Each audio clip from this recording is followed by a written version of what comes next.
haven, preserving the eternal annals of Warhammer.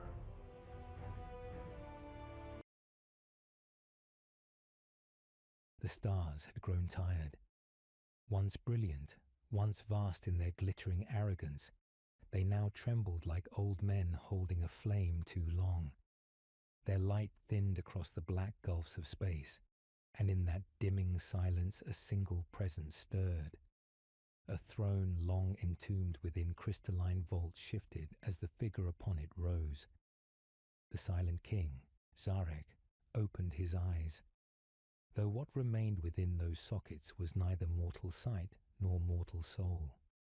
He had endured eternity, outlasted both gods and kings, and yet the echo of his ancient failure gnawed deeper than the void. His empire was ash, his people reduced to husks of metal and memory, and the weight of immortality had become more curse than crown. The tomb world shook as its sarcophagus halls awoke. Metallic groans reverberated through vaulted chambers, a chorus of legions stirring after millennia of sleep. Dust, finer than any sand, fell in cascades from towering statues that no longer bore resemblance to flesh and blood kings. For these effigies were of a people who had bartered away their own souls, who had chosen chains of eternal metal over the fragility of breath. Zarek had led them, promising survival, promising freedom from death. Instead, he had gifted them silence. He had given them eternity without song, immortality without joy. And now, at the threshold of his return, he felt the same paradox claw at him. Was he the savior his people longed for, or the betrayer they should curse for all time? His first breathless thought as his will bled outward was not of conquest, but of regret. He remembered the day of biotransference, the shrieks of his kind, the living fires consuming fragile bodies as they were remade into soulless machinery. He remembered their faces, pleading for salvation, trusting him. And he remembered that moment of final betrayal, when he realized that what had been promised as freedom was nothing but eternal slavery to hunger. Yet even in despair, there remained something vast and terrible within him: resolve. For though his empire lay broken and scattered across the galaxy, though stars themselves dimmed, he would not rest. There were debts yet to be paid. The Silent King's return was no mere awakening. It was the tolling of an ancient bell, a dirge across the void. To you who listen now, who drift with me into these shadows of forgotten millennia, know that we speak not as cold record, but as a hand extended. We love you for standing at this threshold with us, for lending your heart to a tale steeped in sorrow and betrayal. And before the story unravels fully, tell me, where in the world are you watching from? And what hour of night or day holds you now? Share it aloud, for across this silence, you and I are bound. Now let us begin. The king walked slowly through his chamber, each step echoing against the black metal walls. Glyphs of dynasties past flickered faintly, pulsing with dormant energy as his presence reawakened them. He traced one with his finger, a curved symbol for loyalty, and the rune shimmered weakly before dying again. Even the stones seemed unwilling to remember. His throne world was a husk, his legions brittle memories. He thought of them as children buried alive, waiting for a father's voice to release them from soil. He could feel their hunger stirring beneath the surface, endless armies eager for command. Yet he wondered if they stirred for salvation or vengeance. The silence pressed against him, heavier than armor. For thousands of years he had drifted alone beyond the stars, fleeing both his sins and the hunger that had ensnared his people. He had seen galaxies die, civilizations bloom and collapse like flowers in storm. Yet nothing weighed heavier than the knowledge that he had condemned his own kind. Even now, his every motion was measured against that failure. Every order he would give, every path he would choose, was a shadow cast by that ancient betrayal. His thoughts turned to the whispers that had driven him back, rumours carried on starlight, echoes of threats rising anew. The ancient hunger had stirred again, and if it rose unchecked, the galaxy would collapse into a silence even deeper than his own. That knowledge had drawn him from exile, for though he had once betrayed his kind, he would not allow the same hunger to consume the galaxy entire. Whether redemption was possible, he could not say, but he would try, even if it destroyed him. He paused before a cracked mirror of black crystal, one of the last remnants of the living Necrontyr craft. Within it, he saw the faintest ghost of who he had been. A mortal face, dark eyes filled with fire, skin drawn by the desert sun of his youth. For a heartbeat, he almost believed it was real. Then the reflection warped, replaced by the polished death mask of his present form. Hollow sockets, metal gleaming, lips of steel unmoving. The mortal was gone, and eternity remained. A flicker of motion broke the silence. Across the chamber, a figure knelt. One of his Phaerons, loyal beyond reason, had risen from stasis to greet him. Its body clicked as servos adjusted, its voice a rasp of ancient static. "Silent King," it croaked. "The stars tremble. The court awaits your will." Sarek regarded the figure with eyes that saw beyond metal. This one had once been a friend, a companion of the flesh years. He remembered the man's laughter, the way he had sworn oaths of loyalty over wine beneath the dying suns of their home. Now that laughter was gone, replaced with the hollow rasp of machinery. Yet the loyalty remained, a twisted fragment of a friendship that no longer belonged to this world. "Rise," Sarek said, his voice low, metallic yet heavy with sorrow. "The court shall be summoned. The dynasties must hear their king's return." The Phaeron rose, and its every motion was sharp, angular, bereft of grace. It turned and departed, leaving the king alone once more. Alone, he thought. That word was his, eternal companion. Even surrounded by legions, he was alone. For no living soul could ever again understand the weight he bore. No immortal machine could share the wound of betrayal he carried.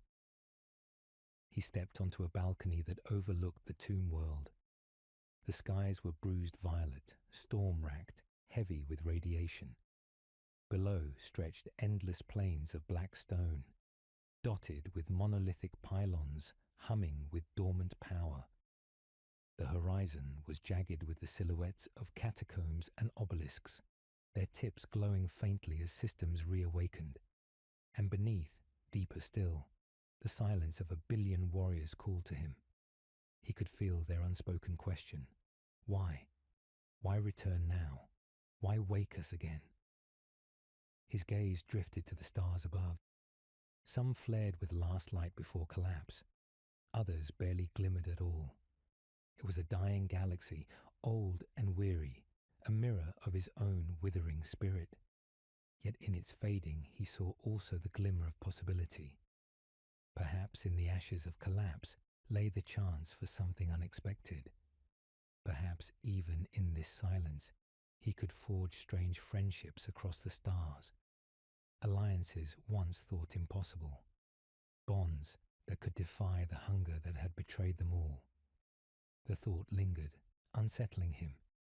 To place trust again, after eternity of betrayal, was that courage or delusion? He could not know. But he felt within himself the faintest ember of resolve, fragile but real. He would walk this path, though it led into shadow. He would summon his court, face the whispers of treachery already rising, and seek allies where no Necron had dared before. His silence would not be the end.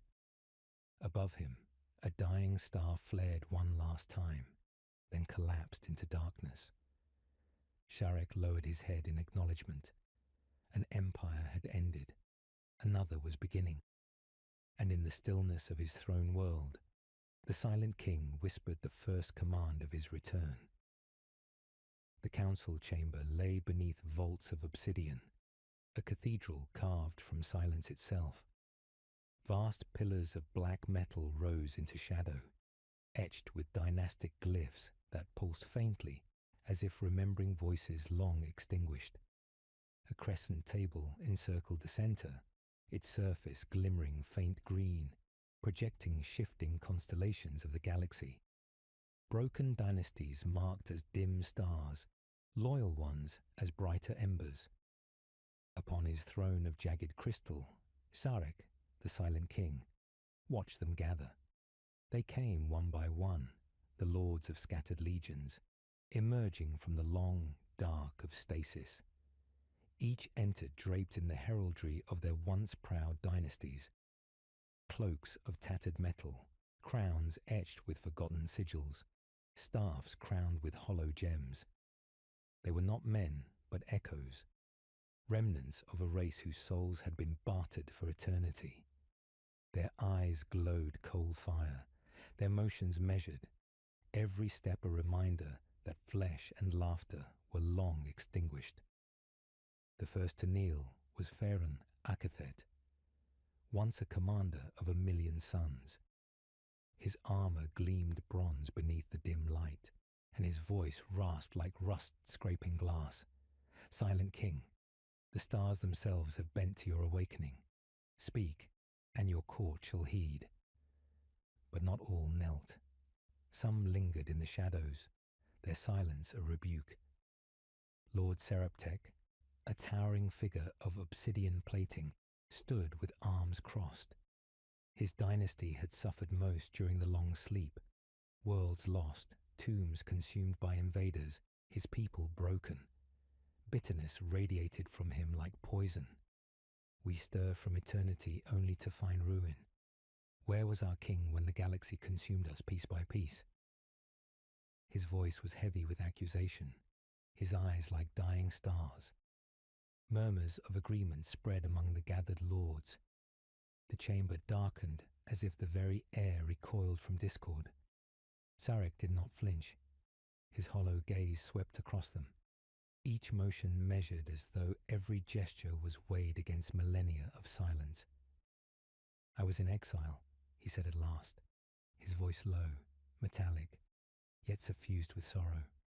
I fled the hunger that bound us, the betrayal of gods who feasted on our souls. I sought escape, and in doing so, I left you to endure. For this, I will not seek pardon. My absence is carved in the scars of your dynasties. But I have returned now, not for power nor for pride, but because the hunger rises once more, and if we remain divided, it will devour all. His words lingered, heavy as lead. Some lowered their heads, the fire of defiance dimming. Others clenched their fists, unmoved. Among them, a smaller figure stirred. Lady Anutep, once known for her wisdom. Her body was slender, her plating dulled by time, but her eyes gleamed with sharpness. If the hunger stirs, then we cannot afford silence. But we cannot endure another betrayal, King. Not from gods, not from you. You must prove that your voice is not merely the echo of past ruin. The silent king inclined his head slightly, acknowledging the blade of her words. He remembered her as mortal, an advisor in the flesh days, one who had questioned him even then. It pained him to see that her defiance had not dulled but hardened into suspicion eternal. Yet he respected it. In her distrust, there was a purity he had long abandoned. The chamber shifted as Pharaon Akathet slammed his staff upon the floor. Sparks of green lightning arced across the crescent table. Enough. Do you not see? The silent king's return is no accident. Even the stars groan in their death. Would you squander this moment with petty doubt? He is the one who forged us, the one who bore the crown when we still had flesh. If he says the hunger stirs, then we must rally, not question. The lords argued, voices colliding like storms. Loyalty against suspicion, devotion against bitterness. The council became a theatre of ghosts reliving ancient feuds, their words poisoned by centuries of silence. Jarek sat unmoving, his gaze drifting across the projected stars. He listened, but deeper still, he felt the old ache stir, the ache of friendships lost to metal, of trust devoured by immortality. He remembered Akathet as a man of fire, laughing around desert flames in the long-forgotten cradle of their people. He remembered Seraptek as a rival who once spared his life in battle, bound by honor that transcended ambition. And Anutep, he remembered her soft voice, her mortal hands tracing maps across a table of wood, warning him of the very path that led to biotransference. They had been friends, allies, dreamers once. Now they were machinery, their memories twisted into static, their loyalty fractured. Yet fragments of those bonds remained, fragile and strange. The council's voices rose, a storm threatening to fracture into violence. At last, Jarek raised his hand, and silence fell, as though the galaxy itself obeyed. His voice, calm and resonant, spread across the chamber. You question me, and you are right to. You doubt me, and you are right to. I have betrayed you once, and perhaps I shall never cleanse that sin. But I have returned because what approaches will not merely consume us, it will consume all.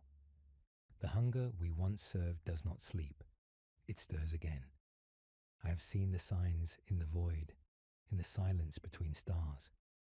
If we cling to pride, if we tear each other apart, then all dynasties will crumble, and the galaxy will burn.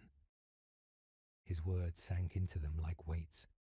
Even Seraptek lowered his gaze, though bitterness still burned. The council stilled, and for a fleeting moment the ancient unity of their kind glimmered again, faint as starlight. From the shadows, a whisper arose, not from a lord, but from the chamber itself. The walls thrummed with awakening systems, glyphs pulsing in rhythm with the king's words. It was as though the tomb world itself remembered, as though the stones yearned for unity once more. The sight unsettled the council. Some bowed, others clenched their fists tighter, but none spoke further. The silent king rose from his throne. His figure towered against the projection of the galaxy, his silhouette merging with dying stars. I do not ask for blind loyalty. I do not ask for silence. I ask for strength, for one last chance to preserve what remains. The court is summoned, but the war to come will not be fought with legions alone. Strange alliances must be forged, even with those we once despised. For if we remain alone, then silence shall be our only heir. The council stirred uneasily at his words. Strange alliances, the thought was poison to their ancient pride. Yet none could deny the truth of his tone. He had spoken not as a tyrant, but as one who bore millennia of grief, one who had tasted the full bitterness of betrayal. Lady Anutep's eyes burned brighter. Then prove it, King. Show us that your silence hides not only regret but wisdom. Show us that eternity can birth trust, even in a galaxy drowned in treachery. Jarek met her gaze, and for the briefest heartbeat, he almost saw the mortal woman she had been, standing in torchlight, warning him of the choices that would doom them all. He inclined his head. I will prove it, even if it breaks me. The chamber darkened as the council dissolved into silence. Each lord withdrew, their forms vanishing into the vaults, leaving only faint echoes of their voices. The silent king remained alone, his gaze fixed upon the galaxy spinning across the table, dying stars, broken empires, endless darkness. Yet within that darkness, a thought persisted. Perhaps even across eternity, strange friendships could still be born. And for the first time in an age, Sharek allowed himself to hope. The tomb world skies rippled with storms of violet lightning as the silent king descended into the catacombs of his ancestors. The council had dispersed, their voices lingering like echoes in his hollow chest. But the silence here was older, heavier. The air tasted of iron and dust, though no lungs drew it in. Towering statues of the Necrontyr as they once were, frail, regal, draped in silks, lined the corridors, their stone eyes cracked and blinded. He moved past them slowly, each step reverberating through the bones of the world. Each statue a reminder of what had been lost when he chose eternity of metal over the breath of mortal years. At the heart of the catacombs stood the Hall of Legions. Vast vaults stretched beyond sight, their walls layered with sarcophagi of living metal, warriors entombed in endless slumber. Rows upon rows of deathless soldiers lay dormant, their green eyes extinguished, their forms indistinguishable save for faint glyphs etched upon their breastplates. 1 billion warriors waiting for command. Their silence was suffocating, a silence that pressed upon him with the weight of mountains. He paused at the threshold, his gaze sweeping across their endless number. Once, they had been men and women who laughed beneath alien suns, who dreamed of love, conquest, children, and stories to pass to the next dawn. Now they were statues of obedience, their thoughts erased, their souls consumed. He had given the order that sealed them here. He had made them eternal. And for what? For a galaxy that now crumbled, for dynasties that muttered against him, for a hunger that had never truly died. "Do you feel it, my warriors?" he whispered, though his voice was more vibration than sound. "Do you remember what it meant to fight for life, not silence? You slumber in chains of eternity, but I feel your questions, even in the dark. You ask why I return, why I disturb the graves of eternity. You ask whether I am a king or a betrayer." His voice fell into the dark, swallowed by the tomb's immensity. No answer came, only silence, heavier still. Yet within that silence, he thought he sensed something. A faint pulse, not of machinery but of memory. A fragment, a residue of what once had been. It brushed against him like the ghost of warmth across metal. It was gone a moment later, but it lingered enough to pierce him deeper than any blade. He moved further, deeper into the hall. At its center lay the throne of command, a vast crystalline console where dynasties had once sworn fealty. The stasis fields flickered faintly as he approached, awakening systems that had slumbered for millennia. The ceiling above split with a seam of light, projecting a vast constellation across the chamber. The galaxy turned slowly before him, riddled with fractures, its wounds glowing red. Worlds once held by Necron dynasties glimmered faintly before fading, like candles dying in storm. He reached out and traced the galaxy with one finger.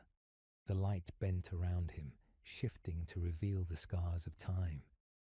Worlds that had resisted invasion lay marked in faint silver, but most burned with loss. A third of the dynasties had collapsed, their tombs forgotten, their lords long shattered. The sight sickened him, though his body could no longer feel sickness. His empire had been vast beyond imagining, and now it was dust scattered across the void. As he gazed, a memory returned, unbidden. He stood once more in the flesh days, before the biotransference, in a chamber of stone and fire. Around him were his generals, his friends. Akathed, bold and smiling, his hand clasping Sharek's shoulder in loyalty.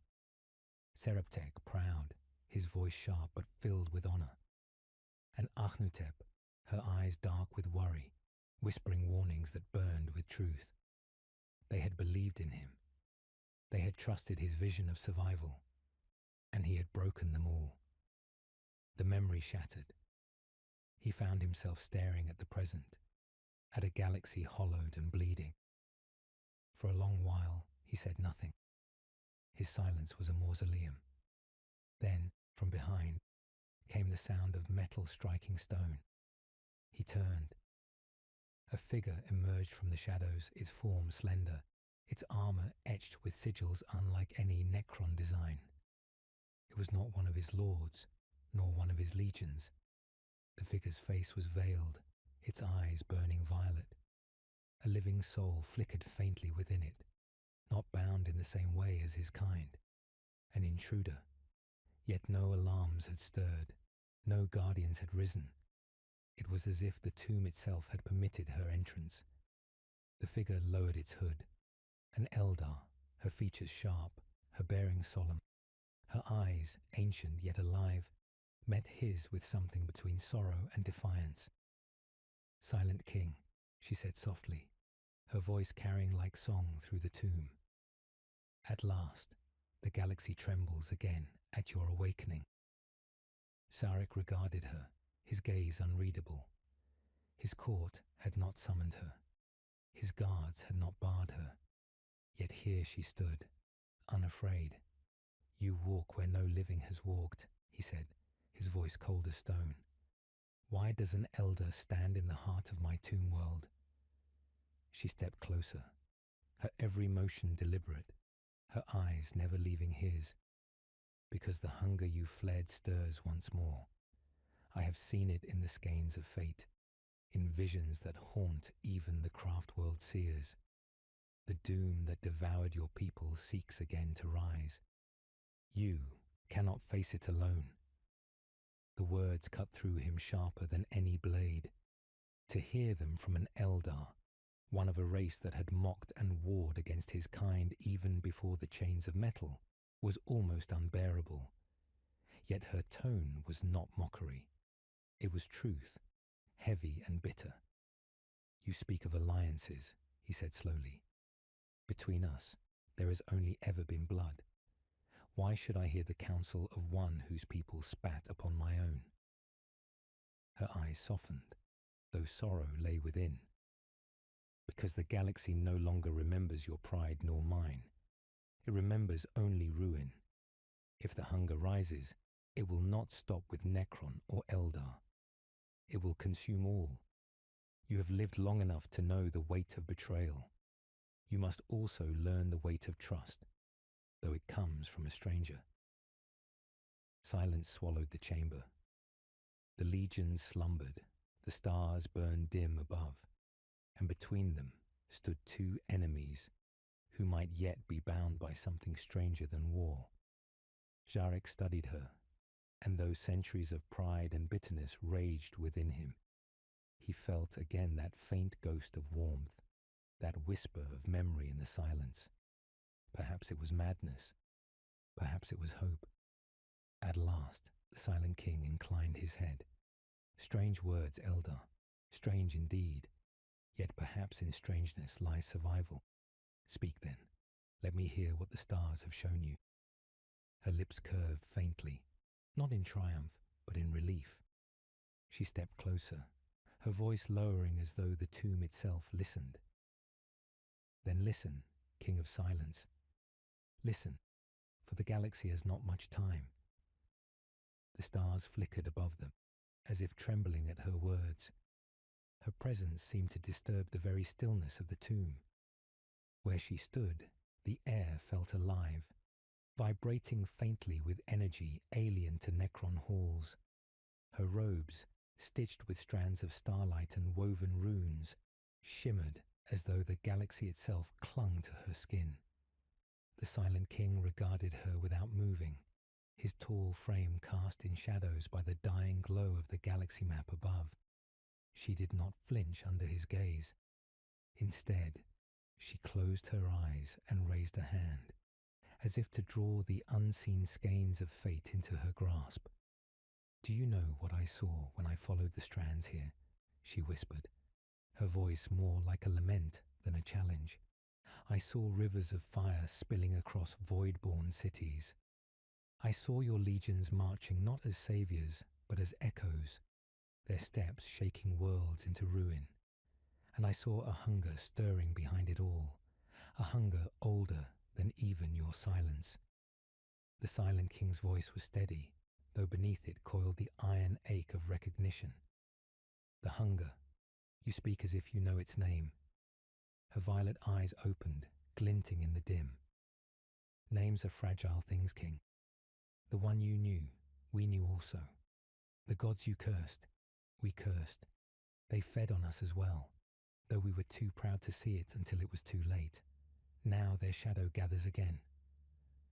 Sarek stood unmoving, but inwardly the words cut deep. For millennia he had carried the certainty that his people's damnation had been unique, that the Necrons bore alone the weight of that eternal betrayal.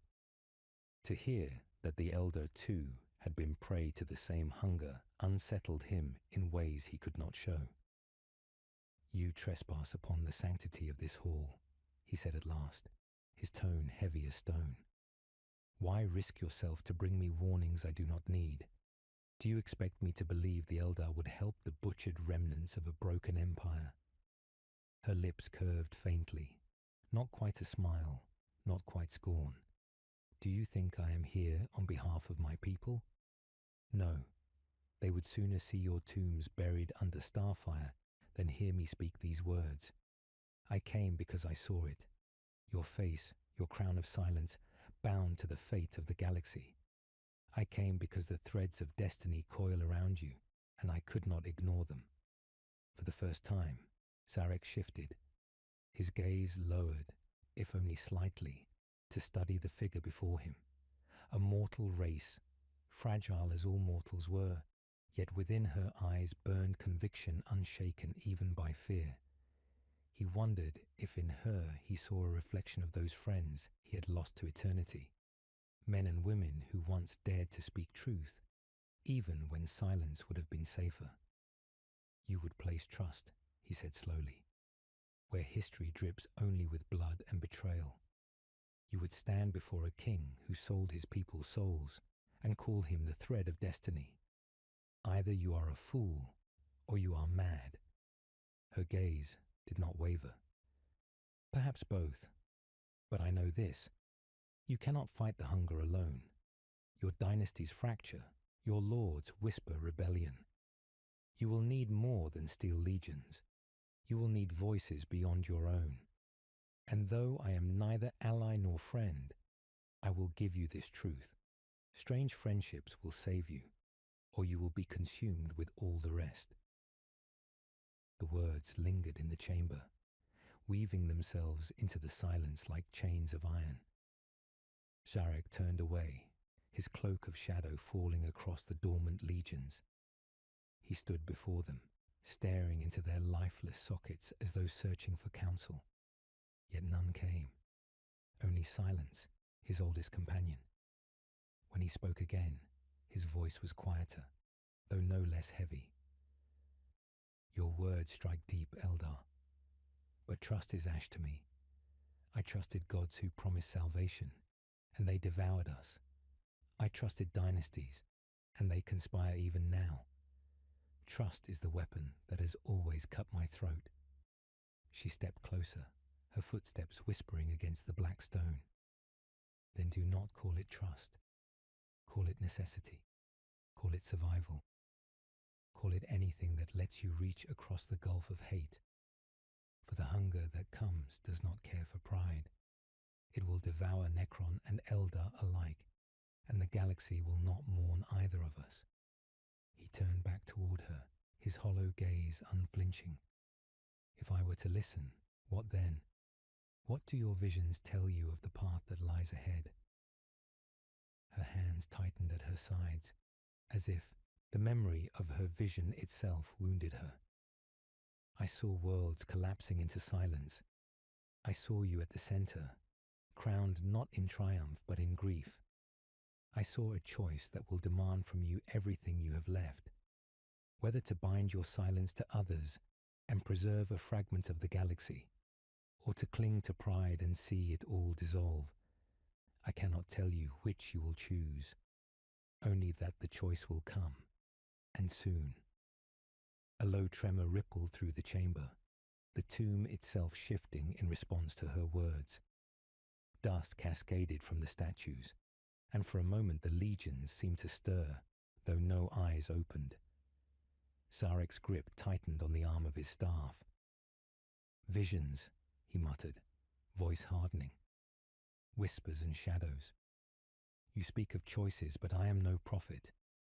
I am a king, bound to the weight of command. I will decide with blade and with silence, not with riddles." Her expression softened, almost mournful. "And yet it will be a riddle, King. For all your blades, for all your silence, it will not be war alone that decides the fate of your empire.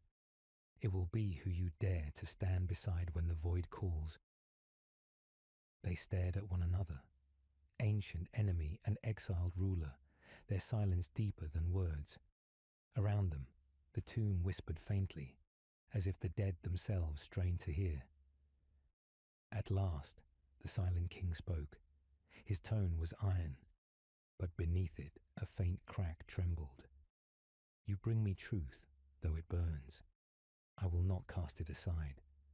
But know this, Eldar. If you deceive me, if your visions prove false, I will bind your bones to the very stones of this hall and let eternity devour you." Her violet eyes gleamed, unfaltering. "Then let us both be devoured if I lie. For in truth, I have already gambled my life on this moment." The silence deepened once more. Then, with a gesture, Zarek dismissed the star map above.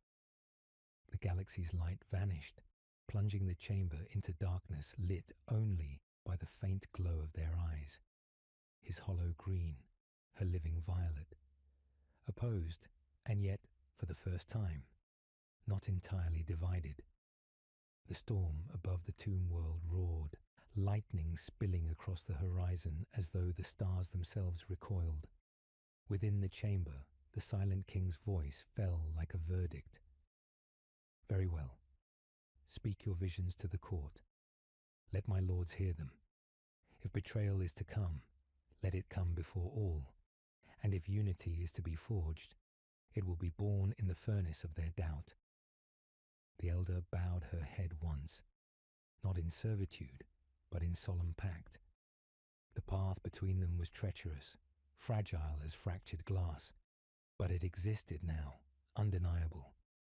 For the first time in an age, Zarek felt the faintest stirring of something long forgotten, possibility. The chamber of council burned with low green light, a spectral haze that shivered against the obsidian walls. The lords had gathered again, drawn from their tombs by the summons of the silent king. Their metallic forms stood in a crescent, silent at first, but the silence trembled with unease. For at the centre, by the king's side, stood the Eldar seer. Her violet eyes glowed like living fire amid a sea of hollow sockets. To the lords, she was an affront, a memory of wars unnumbered, of slaughter carried out when both races had still breathed beneath suns now long extinguished. Lord Seraptek's voice broke the stillness first, sharp and heavy as iron striking stone. "This is blasphemy. You dare sully the council of dynasties with this creature. King, are we so broken that we turn to our enemies for counsel?" His words rang with outrage, but beneath them trembled something more dangerous, fear. Others murmured in agreement. The voices of discontent were cold, hollow tones, yet they echoed with old fury. Pharaon Akathet, loyal still but trembling with unease, lifted his staff and spoke carefully. "My king, the council obeys your summons, but to stand beside an Eldar is to recall 1,000 betrayals. Do you mean to ask us to forget the weight of blood? The silent king did not rise from his throne. His figure loomed in shadow, motionless, save for the faint glow of his eyes.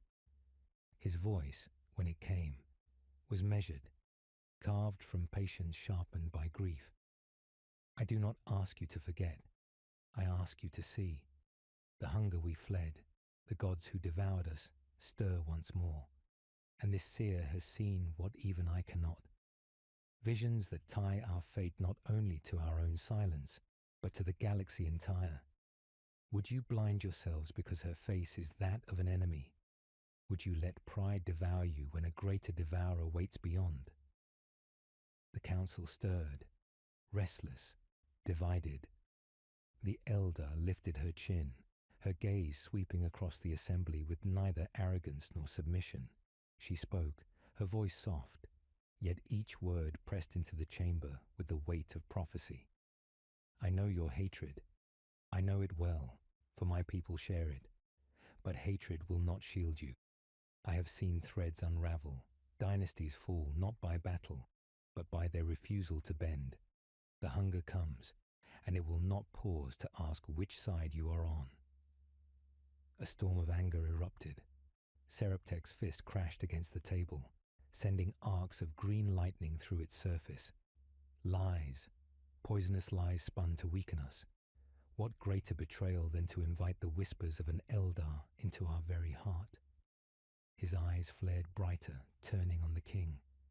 Have you grown so weak, Sarek, that you cloak yourself in the council of our oldest foe? The chamber quaked at the name. Few dared to speak it aloud, yet Seraptek spat it with venom, as if stripping the king of his title would expose the truth of his fall. For the briefest moment, Zarek was silent. The council waited, breathless in their deathless way, to see if rage would descend. But the king did not rage. Instead, he rose slowly, every movement deliberate, his shadow stretching long against the star map that flickered to life above. His voice carried the weight of millennia. A tide no storm could drown. Yes, I betrayed you once. Yes, I led you into chains that bound your souls. And you will never forgive me, nor should you. But understand this, the hunger does not sleep. It moves in the dark between stars, and if we stand divided, it will consume us all. You call me weak for listening to voices beyond our own. I call it survival. Would you rather cling to your fury until it drags us into oblivion?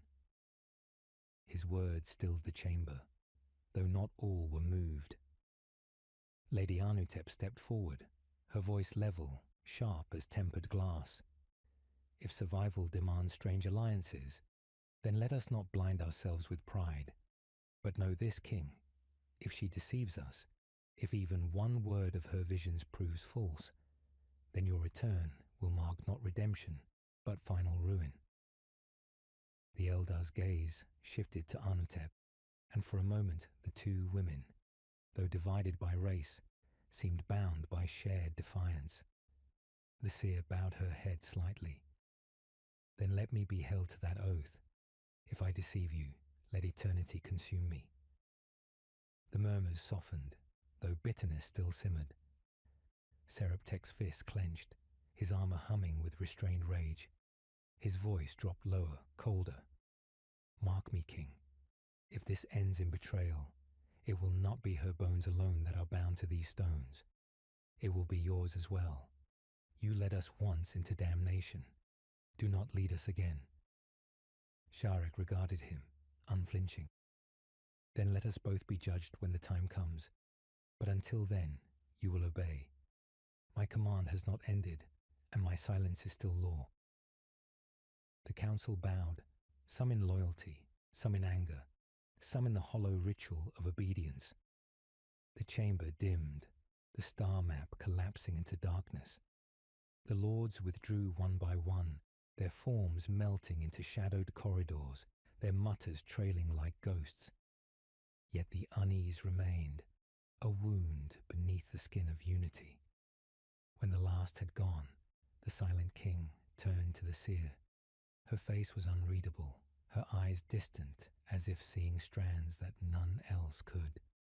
"You have sown discord," he said, his voice low. "They will never trust you. Some will never trust me again." She met his gaze, unshaken. "Discord is the soil of truth. Let it grow or let it wither. It matters not.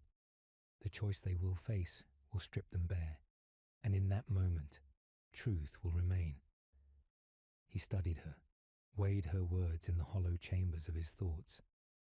For a heartbeat, he saw not an enemy but something stranger, a mirror of himself, a being bound by visions and burdens too vast to bear alone. The thought unsettled him, yet he did not push it away. The tomb world rumbled beneath them, ancient machinery stirring, echoing the tension of the court. Above, lightning split the skies once more, illuminating the dying stars beyond. The galaxy trembled, and within its trembling the silent king knew the path ahead was narrowing, drawing him toward choices that would shatter all that remained. In the solitude that followed, he stood beside the seer in silence, both of them watching the storm rage across the horizon. For the first time in an age, Sharek did not feel entirely alone. Yet the weight of betrayal hung still, a blade waiting to fall. The storm did not abate with the coming of the new cycle. Instead, it grew heavier, rolling across the tomb world with waves of violet fire that illuminated the obsidian plains. Lightning forked across monolithic pylons, casting long shadows that danced like spectres across the silent catacombs. Sharek stood upon the balcony of his high spire, gazing into the tempest, as if it were an omen written by gods long dead. Behind him the chamber hummed faintly, alive with the stirrings of reactivated machinery. The tomb world itself seemed restless, as though it too sensed the fracture spreading through its ruler's court. The Eldar seer moved silently within the chamber, her presence still a raw wound against the ancient pride of his people. Yet she walked with calm purpose, her hands trailing faint arcs of psychic light across the glyphs carved into the stone. She was studying, searching, her gaze turning often to the walls, where the memories of dynasties had been etched in fire long before the long sleep. Her voice came at last, quiet but cutting through the storm outside. "They do not trust you. They do not trust me. Yet the hunger cares nothing for either. It is patient. It waits for division. That patience will soon be rewarded." Sharek did not turn. His gaze remained locked upon the roiling sky. "They are my lords, and yet they are strangers to me. I remember their laughter, their counsel, their warmth. What stands before me now are their shadows, bound in metal, and shadows cannot trust. They can only obey or betray." The seer approached, her steps whispering against the polished stone. "You grieve for them still." He finally turned, his green-lit eyes narrowing. "I grieve for what I destroyed.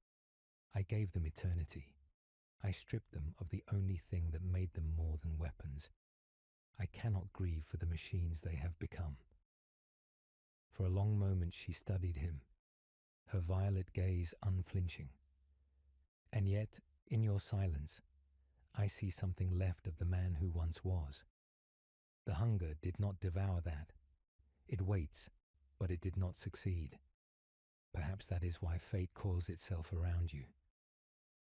The words stirred something deep within him, a flicker of anger mingled with a pang he could not name. He turned away once more, his voice like the grinding of stone. "Fate is a chain forged by those who cannot bear to choose. Do not speak to me of fate, Eldar. I chose once, and the galaxy still bleeds for it." The storm boomed, and from below came the groaning sound of stasis vaults stirring.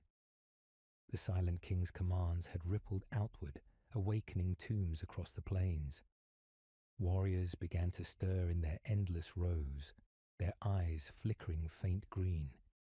The tomb world was rising from its long slumber, called by the king's return. But not all stirrings were born of loyalty. In the depths of the spire, whispers spread like cracks in obsidian. Lord Seraptek had not been idle since the council. His voice, bitter and commanding, moved through shadowed corridors.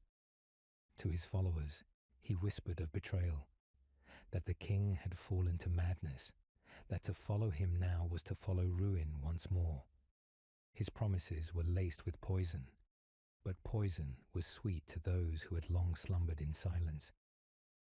As Zarek watched the storm, he felt the tremor of their murmurs in the weave of the tomb world itself.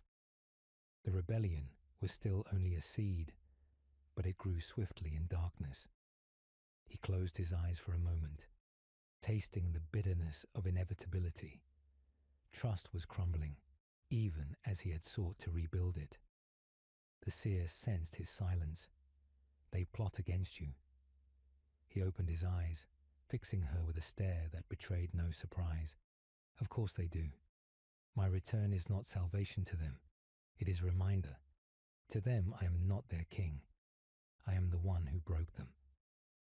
She tilted her head, her voice calm, though heavy with sorrow. And yet you still seek to bind them together. That is the paradox that defines you. His fingers tightened upon the railing of the balcony, leaving shallow grooves in the stone. It is no paradox, it is necessity. If I cannot bind them, we are lost. They stood in silence then, two figures bound by enmity and necessity, watching the storm carve fire across the heavens. At length, the doors of the chamber ground open. Pharaon Akathet entered, his bronze armor still bearing the old symbols of loyalty. He knelt before the king, his voice sharp with urgency. Silent king, word spreads of Seraptek's whispers. He gathers those who doubt. He prepares to defy you openly. Zarek's gaze fell upon his old ally, and for a moment memory pierced him again. He remembered Akathet as flesh, his laughter booming in firelit halls. Now that laughter was gone, replaced by the rasp of metal. Yet still, some fragment of loyalty remained. Let him gather, Zarek said, his voice a low murmur. The time for masks ends. If betrayal is to come, it will come in light, not shadow. Akathet hesitated, then inclined his head. As you command. He withdrew, his footsteps echoing into silence. The seer turned her gaze upon the king. You allow this rebellion to grow? Zarek's eyes burned with cold fire. If I crush it in the dark, the others will only whisper louder. But if I let it rise, if I let his treachery bloom before all, then they will see. They will be forced to choose. It is the only way to strip them bare. The seer's lips pressed into a thin line. Dangerous, but perhaps truth is only born in danger. The storm broke then, a crack of lightning illuminating the plains below. Legions stirred, rising from stasis, their forms like endless statues marching into order. The tomb world awoke fully, and its silence became a chorus of metallic resolve. Yet within that chorus, the seeds of betrayal pulsed, waiting for the moment to strike. Zarek lifted his gaze to the heavens, where dying stars trembled on the edge of collapse. His voice was soft, barely more than a whisper, yet it carried across the chamber. Strange friendships, fragile as they are, may yet preserve us, but betrayal always moves faster than trust. The Eldar seer watched him, her expression unreadable. The storm roared louder, as though the galaxy itself bore witness. Somewhere in the depths, Seraptek sharpened his knives of treachery, and above it all, the hunger stirred, waiting for silence to fracture. The tomb world trembled as if it sensed the clash approaching. Vaults that had lain dormant for millennia groaned open, releasing legions into the storm-lit night. Their eyes flared emerald, one by one, until the plains below burned with an ocean of green fire. The silent king watched from the spire, his tall form carved in shadow against the lightning. His return had summoned his people, but not all rose in loyalty. Some stirred with doubt, others with rage. Seraptek's whispers had spread like cracks through black glass, and now the fracture widened into something far more dangerous. From the horizon came the first sign of defiance. A procession of war machines rose from their vaults, their forms colossal against the storm. Obelisks floated into the air, bristling with arcs of energy. Phalanxes of warriors marched in precise ranks, but their banners did not bear the sigils of the Silent King. They bore Seraptek's crest, jagged and defiant. The rebellion had chosen its moment to reveal itself, not in secrecy, but in the full light of awakening. The Silent King turned to Akathet, who stood at his side, loyal but grim. "It begins," Sarek said, his voice heavy as stone. "The mask falls." Akathet inclined his head, his staff of office humming faintly. "Then let us shatter it fully, my king. Give the word, and your legions will crush him." But Sarek did not answer at once. His gaze remained fixed on the advancing phalanxes, the green lightning of their weapons illuminating the storm. He remembered Seraptek before the biotransference, a proud rival whose honor had once been unshakable. That honor had twisted into bitterness, but beneath the bitterness still lay fragments of the man he had been. The thought struck Sarek with an ache sharper than any blade. The Eldar seer moved to his side, her violet gaze piercing the storm. "He forces your hand. To hesitate is to invite collapse." "I do not hesitate," Sarek murmured. "I remember." Far below, Seraptek emerged at the head of his host. His obsidian frame gleamed with crimson etchings, his towering form unmistakable. He raised his blade, its edge crackling with stolen energy, and his voice thundered across the plains. "Hear me, legions of silence. Your king is no king. He is the betrayer who bound your souls in chains, the exile who fled when you needed him most. He stands now beside an Eldar witch, proof that his silence has rotted into madness.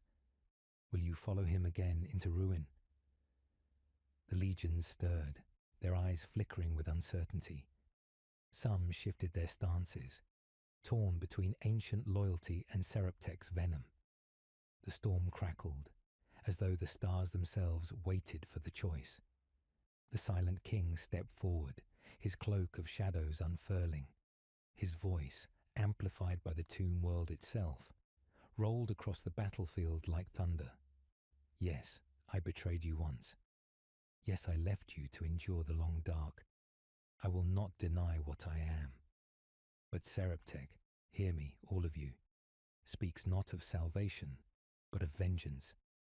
He would see us consumed by pride, even as the hunger rises again. He calls me traitor, but it is he who betrays us now, who would fracture what little remains." The two voices clashed across the plains, each word a blade in the hearts of the legions. The silence that followed was unbearable, stretched taut by the weight of choice. Then, as if to shatter it, Seraptek raised his blade high. "Then let silence decide. Let the legions choose not with words, but with war." The storm broke. Lightning cascaded across the sky as the first ranks of Seraptek's host surged forward. Green fire erupted, cutting through the air in arcs of annihilation. The ground shook as the rebellion met the king's loyalists, phalanx against phalanx, metal clashing in a storm of fury. From the spire, Zarek extended his hand. His command pulsed outward like a wave, and the legions loyal to him answered, their eyes burning brighter. They advanced in perfect silence, each step shaking the plains. The clash thundered, war machines tearing into each other, the storm above answering with fire. The Eldar seer stood unmoving, her eyes closed, as if listening to the threads of fate weaving themselves through the carnage. "This is but the beginning," she whispered. "The hunger stirs at the sound of this war. It will come, drawn by the noise of betrayal." Sharek did not reply. His gaze tracked Seraptek, who carved through ranks of warriors with a blade of pure destruction. The king's eyes burned brighter, but still he did not descend. He would not waste his blade on a battle that was not yet decided.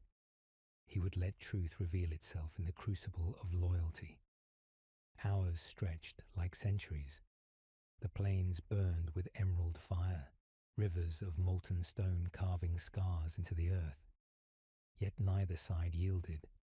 The storm above never ceased, as though the galaxy itself bore witness to their civil war. And through it all, Sarek remained silent, his presence like a shadow over both armies. At last, Akathet turned, desperation bleeding into his mechanical rasp. "My king, if you do not act, the balance will tip. Seraptek fights with fury, and his followers grow bolder. Strike him down, and the rebellion will crumble." The Silent King's voice was quiet, yet it cut deeper than any command. "Not yet.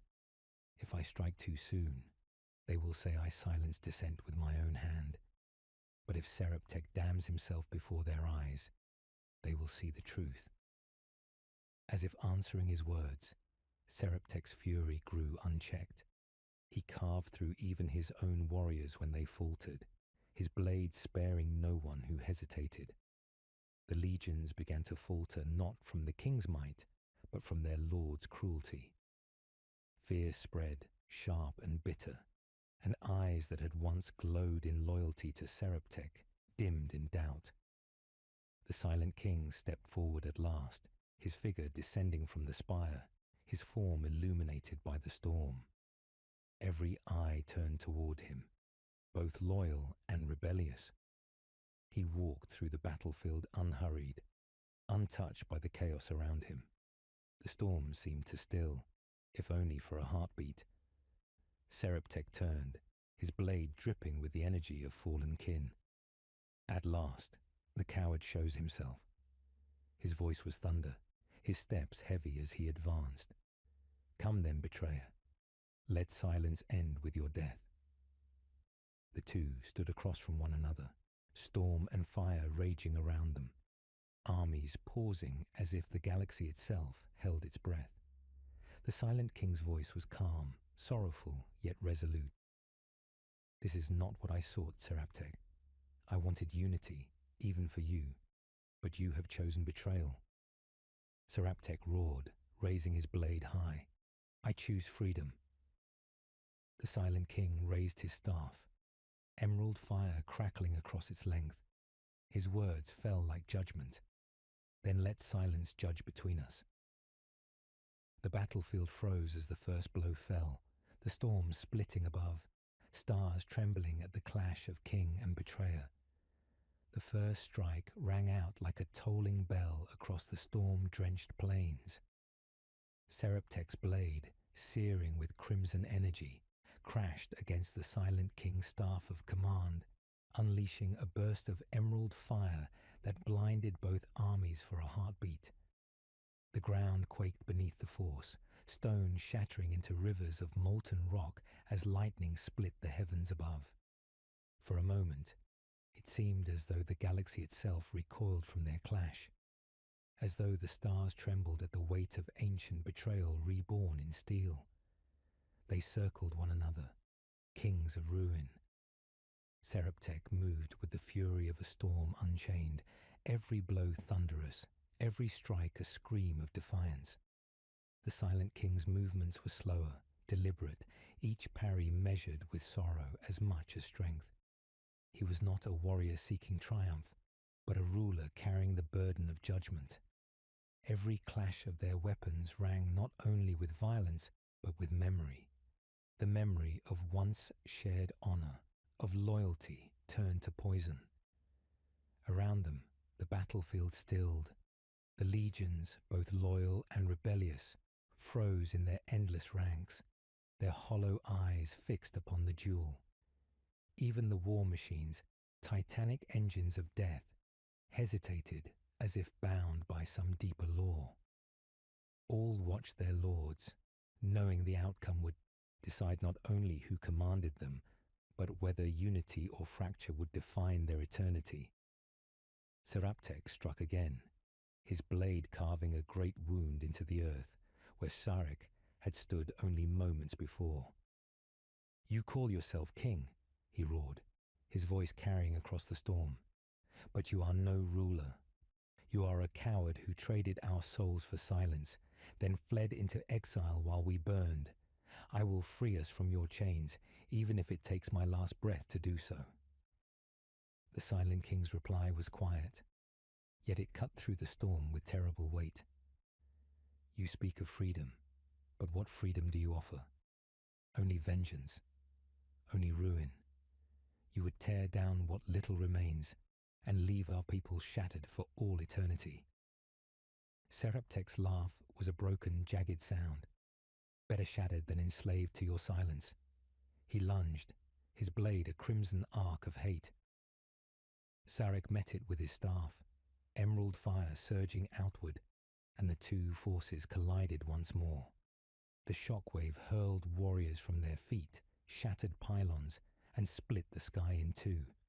The Eldar seer stood at the edge of the field, her violet eyes wide, her hands trembling faintly as she traced invisible threads in the air. She saw not only the jewel, but the strands it pulled taut across the skein of fate. In their clash, she glimpsed futures unraveling. One where Seraptek's fury consumed the Necrons in endless war. Another where Sarek's silence bound them to survival, but at a cost too great to bear. Each outcome carried ruin. Each thread led to sorrow. And yet, within the chaos, she saw something else flicker. A possibility faint and fragile, as if hope itself tested whether it could still exist. Sarek pressed forward now, his staff sweeping in arcs that hummed with ancient power. Seraptek staggered, his fury beginning to unravel into recklessness. With every blow he struck, more of his followers faltered, their eyes dimming as they saw not freedom but madness in their lord's rage. One of his captains turned away in silence, lowering his weapon. Another hesitated, trembling in the storm. Doubt spread like cracks in glass. Seraptek saw it. Rage consumed him. He turned upon his own followers, his blade cutting through a warrior who dared step back. The act froze the battlefield in horror. The Silent King's voice thundered in sorrow, amplified by the tomb world itself. "You betray even those who follow you. Look upon him, my people. This is the freedom he offers." The words fell heavy as stone. The legions shifted, their ranks trembling. Some of Seraptek's host lowered their weapons, their loyalty crumbling. Others surged forward in desperation, unwilling to abandon their lord, but bound by fear rather than faith. Seraptek's howl of fury tore through the storm. "Lies! He twists your eyes as he twisted your souls. You are mine. You will obey." His blade rose high, searing crimson light cascading across the battlefield. He hurled himself at the Silent King with all the force of his wrath, determined to end it in one final blow. Sarek did not step aside this time. He raised his staff, emerald fire surging brighter than it had in millennia. The two weapons collided, but this time the Silent King did not yield. The staff shattered the crimson blade, sending shards of burning energy spiraling into the storm. The backlash hurled Seraptek to his knees, his obsidian armor fractured, his chest plate cracked open to reveal the hollow glow within. The battlefield held its breath.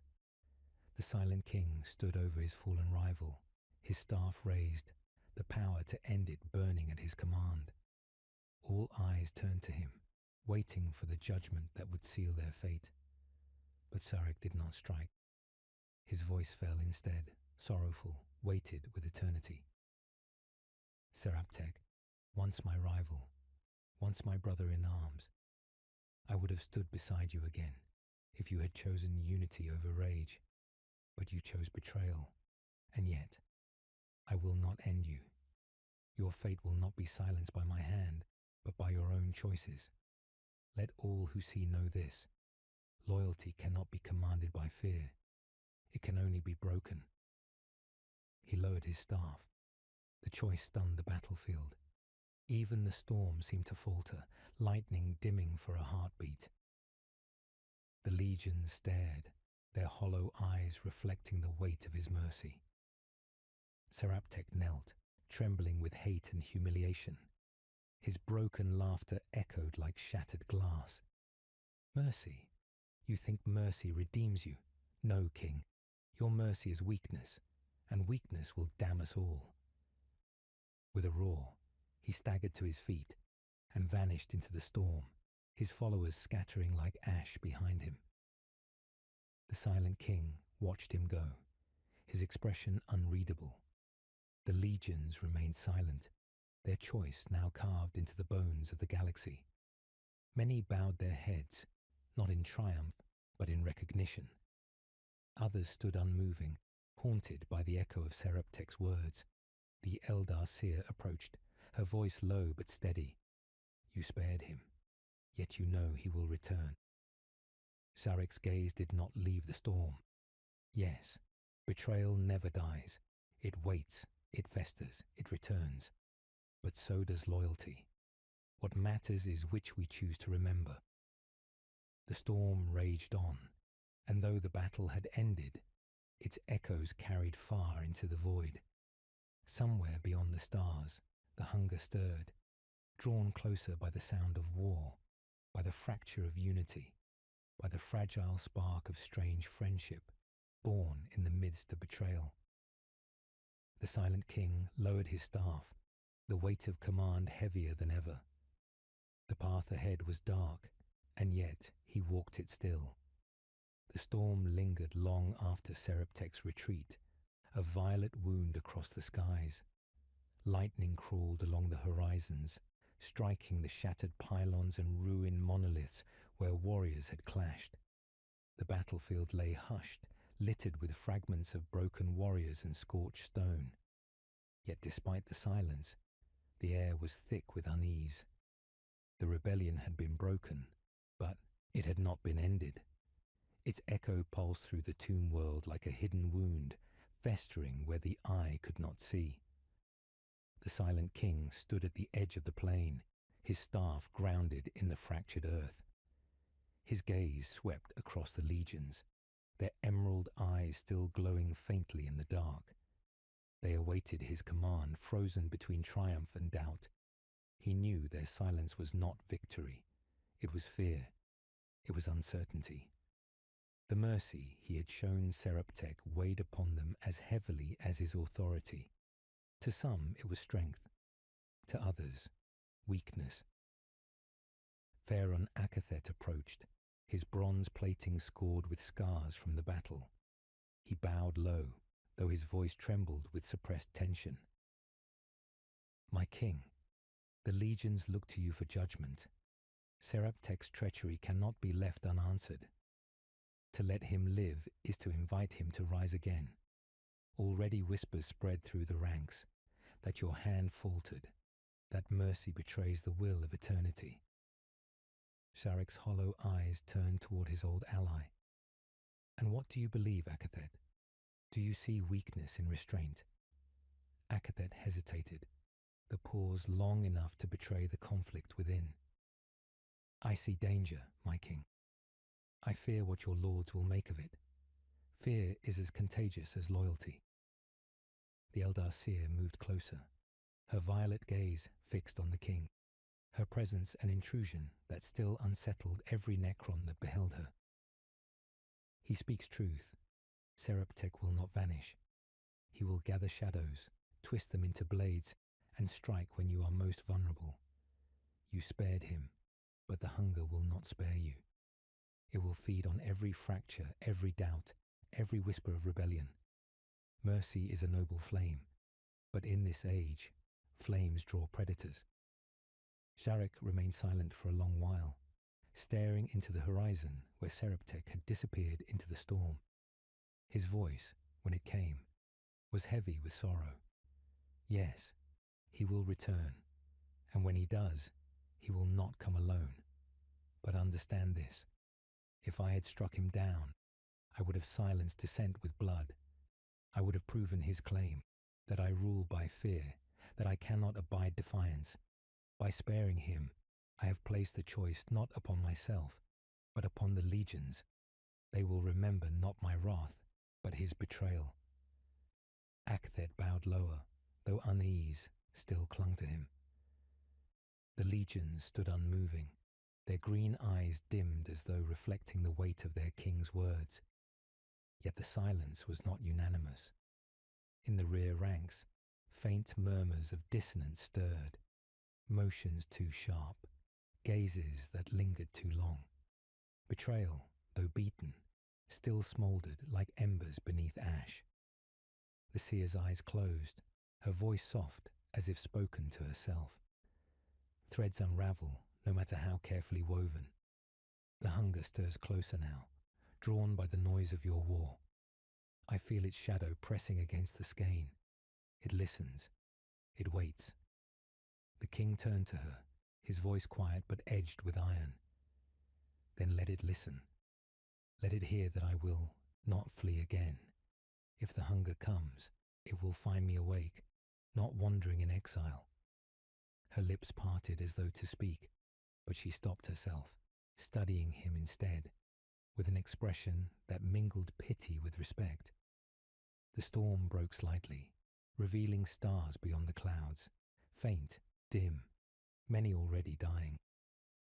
Sharek lifted his gaze to them, his words carrying across the plain. Look upon them, my people. Those lights are all that remain of the galaxy we once ruled. They fade, one by one. If we cannot stand united, then soon there will be none left to remember us at all. The hunger will claim us, as it claimed our souls. But if we endure, if we choose silence not as chains but as resolve, then even the hunger will falter before us. The legions bowed in perfect synchrony, their movement like the turning of a great tide. The plain glowed with emerald fire as their heads lowered, their silence an answer older than words. Yet even as they bowed, Sharek sensed the fracture that lingered. He had not mended them, he had only delayed their breaking. As the legions withdrew to their tombs, the king returned to the spire. The elder followed at a distance, her presence an unspoken challenge to every lord who passed. In the chamber of stars, Sharek stood before the galaxy map once more. It shimmered with faint lights, each marking a dynasty, each a fragment of his broken empire. Too many had gone dark. Too many were fading. And now, one pulsed faint red, the mark of Seraptek, a signal of rebellion moving into the void. He leaves this world, Sarek murmured, his hand hovering above the crimson light. He carries his defiance to other tombs. He will not rest until he poisons them against me. The Eldar stepped beside him, her face lit by the star map's glow. And when he does, you will be forced to choose again, mercy or annihilation. There will be no third path. The king's hand trembled faintly, though no living eyes could see. I know. He turned away from the map, his gaze falling upon her. You have seen this in your visions. Tell me, Seer, does any thread end without ruin? Her silence was answer enough.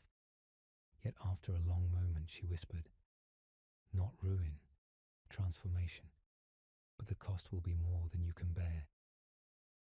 The chamber fell silent save for the storm outside. Zarek stood motionless, his shadow stretching across the constellations of his broken empire. His choice to spare Seraptek had preserved unity for now, but unity born of doubt was as fragile as glass. Already the hunger pressed closer, its shadow falling upon every decision, every hesitation. The king knew the path ahead narrowed with each step, and soon even mercy would not save him. But he also knew this. For the first time since the fall, he no longer bore the silence alone. The seer's presence, unwelcome as it was, had become a strange tether in the void, a reminder that perhaps across the gulf of hate, something resembling trust might yet flicker, fragile, dangerous, but real. He turned back to the storm beyond the balcony, his voice barely more than a whisper. So be it. Let the hunger come. Let Seraptek gather his shadows. I will not flee, not again. The storm answered with thunder, rolling across the horizon like the footsteps of gods returning. The tomb world shuddered, the legions deep below stirring restlessly, and above it all the stars continued their slow collapse into silence. The tomb world lay restless. Deep within its catacombs, the legions hummed faintly as stasis coils faltered, reawakening more warriors than Zarek had summoned. It was as if the planet itself sensed the coming storm and sought to arm its master against it. The king stood on the balcony of his spire, his silhouette stark against the sky, where lightning stitched the heavens into ragged wounds. He did not move for a long while. He simply watched the stars above, each one a dying ember, each one a reminder of what he had lost. The Eldar seer came to him quietly, though her presence was as loud as thunder in a hall of silence. She drew her robe tighter against the storm's psychic tremor, her violet eyes fixed on his rigid form. Seraptek will not hide. His rebellion will not wither in shadow. He will make his defiance known across every dynasty that still listens to him.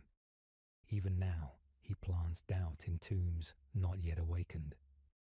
Zarek's head inclined slightly, the emerald glow of his eyes flickering. I know. He is no coward. He will not creep like a thief. He will come again with legions at his back, and when he does, he will force the choice you spoke of, mercy or annihilation. The seer stepped closer, her voice low but urgent. And when that moment comes, will you hesitate again? The king turned at last, his gaze fixed upon her. Hesitation is not weakness, it is remembrance. If I strike too quickly, I become what I loathe, a tyrant of silence who speaks only with death. If I show mercy, I risk everything. There is no path without ruin. Her eyes softened, though sorrow weighed her words. And yet you will walk it. That is why you are feared. That is why you are bound to this fate. They stood together in the storm, two figures bound by necessity, their enmity forgotten for a moment in the face of what pressed closer. The hunger was moving. Zarek could feel it in the fabric of reality, a tremor in the void, the faintest whisper at the edge of his mind. It was not sound, but absence, a silence deeper than his own, a silence that devoured meaning itself. He had felt it before, on the day of betrayal, when the gods had claimed their souls. To feel it again was to remember the scream that had never ended. Akathet entered then, his armor scored and dulled from battle, but his posture still loyal. He knelt low, his voice rasping with urgency. My king, the outer tombs send reports. Seraptek has already rallied 3 dynasties to his banner. They stir in his wake, promising freedom from your command. Their hosts awaken even now. Zarek's grip tightened upon his staff. The words were no surprise, yet hearing them spoken aloud felt like a blade drawn across an old wound. So he wastes no time. He feeds on the doubt I left unhealed. Akathet lifted his gaze slightly. Shall I dispatch legions to intercept him? Shall we strike before his shadow spreads further? The Silent King's hollow gaze drifted back to the storm. He considered, his silence heavier than any command. No, if we strike too soon, the dynasties will believe his words, that I silence dissent with fire. Let him gather his strength. Let him bind his allies in falsehood. And when the moment comes, he will expose himself as he did here. Akathet hesitated, the unease in his frame unmistakable. And if he does not, if his voice proves stronger than your silence? Zarek turned his gaze upon him, not with anger, but with the weight of one who had carried sorrow beyond reckoning. Then I will end him myself, no matter the cost. The words hung in the chamber, final and irrevocable. Akathet bowed lower, accepting the burden of them, though dread burned behind his loyalty. He withdrew, leaving the king and the seer alone once more. The Eldar studied him, her expression unreadable.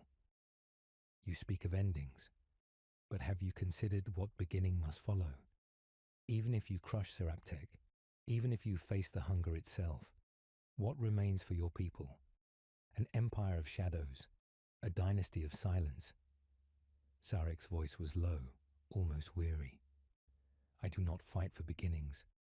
I fight so that what remains is not devoured. That is all that is left to me. Her lips parted, as though she would argue, but she stopped. Her gaze shifted instead to the storm beyond. Then remember this. Beginnings are rarely chosen. They are forced upon those who least expect them. A tremor rippled through the tomb world. The ground itself shuddered, and the storm above screamed with a voice that was not of nature. The seer's eyes widened. She felt it in the skein of fate, a tearing, a weight pressing into the galaxy from beyond. The hunger was stirring, no longer content to linger at the edge of silence. Zarek felt it too. His hand gripped the railing as if to anchor himself to reality. The absence he had sensed now grew heavier, pressing against him like an ocean against glass. He turned his gaze skyward, his voice little more than a whisper. It comes. The seer's voice shook despite her composure. And it listens. Every act, every word, every fracture, it feeds upon them. Even Seraptek's rebellion draws it closer. The Silent King's eyes flared brighter, emerald fire burning with grim resolve. Then let it hear this. I will not bend again. If it comes for us, it will find no willing slaves. The storm howled in answer, violet lightning splitting into rivers that carved across the plains. From deep below, the tomb world groaned as countless stasis vaults flickered awake, legions rising not by command, but by instinct, as though eternity itself braced for the clash to come. The seer looked upon Zarek then, and for the first time she felt something strange stir within her, a shadow of pity. He was a ruler cursed to bear the weight of silence, to fight wars against enemies without and within, and yet he stood unbroken. Broken perhaps in soul, but not in resolve. She wondered if even the hunger itself feared him. Zarek did not look at her.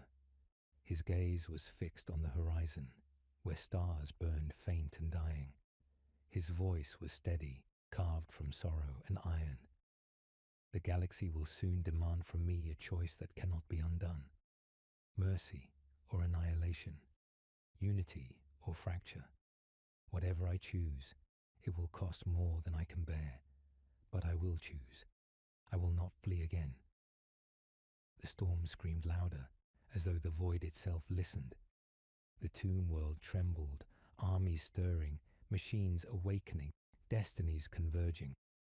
And in the silence between thunderclaps, the hunger pressed closer, waiting for its moment to devour. The silent king stood unmoving, a lone figure against the storm, his shadow stretching long across the galaxy map that burned faintly at his back. In that shadow lay the weight of empires, the memory of betrayal, and the faint, fragile spark of something stranger than enmity. An alliance born in desperation, perhaps even in hope. The choice drew nearer. He could feel it with every crack of lightning, every tremor of the earth.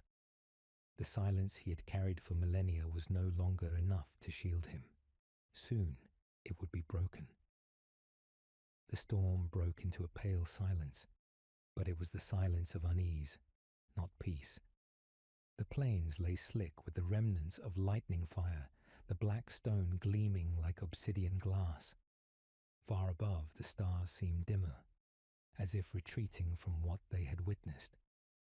The tomb world itself pulsed faintly, its systems thrumming with a rhythm that felt less like machinery and more like a heartbeat. Sharek stood upon the spire balcony, his staff grounded in the stone, his gaze fixed upon the horizon where Seraptek had vanished. He had spared his rival, and now the galaxy shifted beneath the weight of that choice. The Eldar seer lingered in the chamber behind him, her presence like a wound in the air. She traced faint runes across the star map, her fingers weaving strands of psychic light over the constellations of the Necron Empire. The map shimmered, its scattered dynasties glowing in fractured patterns. Some burned steady in emerald light, others flickered uncertainly, while 3 now pulsed in crimson, the mark of Seraptek's rebellion. Her voice came soft, tinged with sorrow. The fracture spreads. He sows doubt among those still waking. You spared him, and he uses that mercy as a blade against you. Zarek did not turn. His voice was low, weighted with the iron of command and the sorrow of eternity. I know, but to kill him then would have bound us all in fear. Fear cannot rebuild what was lost. It corrodes more swiftly than rebellion. The seer's eyes glimmered faintly in the glow of the map. And yet rebellion corrodes all the same. Threads unravel, and the hunger waits for nothing more than frayed edges. Each choice you make feeds it, each hesitation, each mercy. At that, Sarek turned, his hollow gaze fixed upon her, green fire burning in eyes that no longer knew flesh. Do not mistake remembrance for hesitation, seer. I carry their screams still. Every choice I make is measured against the betrayal I gave them once. I will not damn them again in haste. Her lips parted, but no answer came. She saw the weight in him, the ghost of a king who had once been mortal, once capable of laughter, now carved into stone by eternity. For the first time, she lowered her gaze. A sound echoed through the chamber then, deep and resonant. Farron Akathet entered, his bronze armor glinting faintly, his staff of office crackling with static energy. He bowed low, but his voice was urgent. My king, scouts report movement beyond this world. Seraptek rallies fleets from tombs long dormant. Already his banners spread across the void. If we wait, he will return with more than legions. He will return with dynasties at his back. Zarek's fingers tightened around his staff. The map above flickered, and faint red lines began to spread from Seraptek's mark, like veins of poison crawling through the stars. He studied them silently, then spoke with the calm of inevitability. So the shadow grows. Let it grow. When he returns, it will not be with whispers, but with open war. And then the truth of his betrayal will be plain to all. Akathet's voice trembled, uncharacteristically bold. But my king, the hunger draws closer. I feel it in the void between signals. We do not have the luxury of letting this fracture widen. Every moment we wait, we bleed strength. The chamber grew heavy with silence. Sarek's gaze lingered upon his old ally. You speak as though you doubt me, Akathet. The bronze Fyron lowered his head quickly. Never, my king. But I fear what doubt will do to those who do not remember you as I do. For the first time, Sarek's voice softened. I know your fear. I know it well. But listen, if I silence every doubt with war, then I am no king, only a tyrant. Let Seraptek return. Let him reveal himself fully. When his blade turns against those who trust him now, they will see. Akathet bowed deeper, but unease still shadowed him. He withdrew, leaving Sarek and the seer alone once more. The storm outside began to settle, the clouds breaking into fractured light. In that fragile calm, the seer spoke, her voice quieter than before. You gamble with eternity. You wager your people's survival on the hope that betrayal will consume itself. But what if it does not? What if his voice proves stronger than your silence? Sharek walked toward the map, his shadow stretching across the glowing constellations. His hand hovered above the crimson lights of rebellion. Then I will bear the weight of ending him, not through fear, not through vengeance, through necessity. And when I do, the galaxy will know I chose the path of silence until no path remained. The seer stepped closer, her eyes searching his expression, though his metal mask betrayed little. And if the hunger strikes before then, if your mercy grants it the opening it craves. He turned his gaze to her, his voice carved with finality. Then we die, all of us. But we will die as ourselves, not as slaves again. The words fell like a stone into the void. The seer said nothing, but in her silence, she felt the threads tremble. Futures unfolded before her mind's eye. Empires burning, stars collapsing, warriors consumed in fire and shadow. Yet amid it all, she glimpsed something else, the faint outline of a possibility she could not yet name, a chance so fragile it could be broken by the smallest choice. The storm outside faded into a bruised horizon, but the silence that followed was heavier than thunder. Sharek stood unmoving, a figure of sorrow and defiance, his gaze fixed upon the galaxy map. The crimson marks pulsed faintly, spreading their poison further into the stars. The emerald lights flickered, dim but enduring. And above them all, the faint, terrible shadow of the hunger pressed closer. The silent king raised his staff, and the map shifted. Emerald lines connected the loyal dynasties, binding them into a fragile web. His voice carried across the chamber, a vow carved from grief and steel. Let Seraptek gather his shadows. Let the hunger draw near. I will meet them both, not with pride, not with rage, but with silence that endures, even if it costs me everything. The seer closed her eyes. She heard the weight in his words, the promise and the doom entwined. She knew the choice was coming, the choice that would unravel him or redeem him. And though her visions gave her no comfort, she whispered in reply, almost against her will, "Then may your silence prove stronger than the void." The chamber dimmed, the storm beyond fading into uneasy calm. Yet the galaxy itself held its breath, waiting for the clash it could already feel. The rebellion grew, the hunger stirred, and in the midst of both stood the silent king, alone, yet no longer entirely alone. The tomb world did not sleep. Its vaults pulsed with uneasy rhythm, as though the planet itself strained beneath the weight of awakening. The plains outside the spire were scorched black from the battle with Seraptek's host, but already the ground split open with new seams of light, tombs stirring unbidden. The silence that had once been restful was now restless, carrying a vibration too subtle to name but impossible to ignore. Sarek stood in the command chamber, the star map burning faintly above him. It's fractured, constellations reflecting the truth of his empire, scattered, flickering, bleeding into the void. The crimson of Seraptek's rebellion spread wider. From one fractured point, 3 more now pulsed red, dynasties swayed by promises of freedom and vengeance. He had not lied when he vowed to rally others. Even now, his shadow stretched far beyond this world, reaching into tombs untouched by Zarek's hand.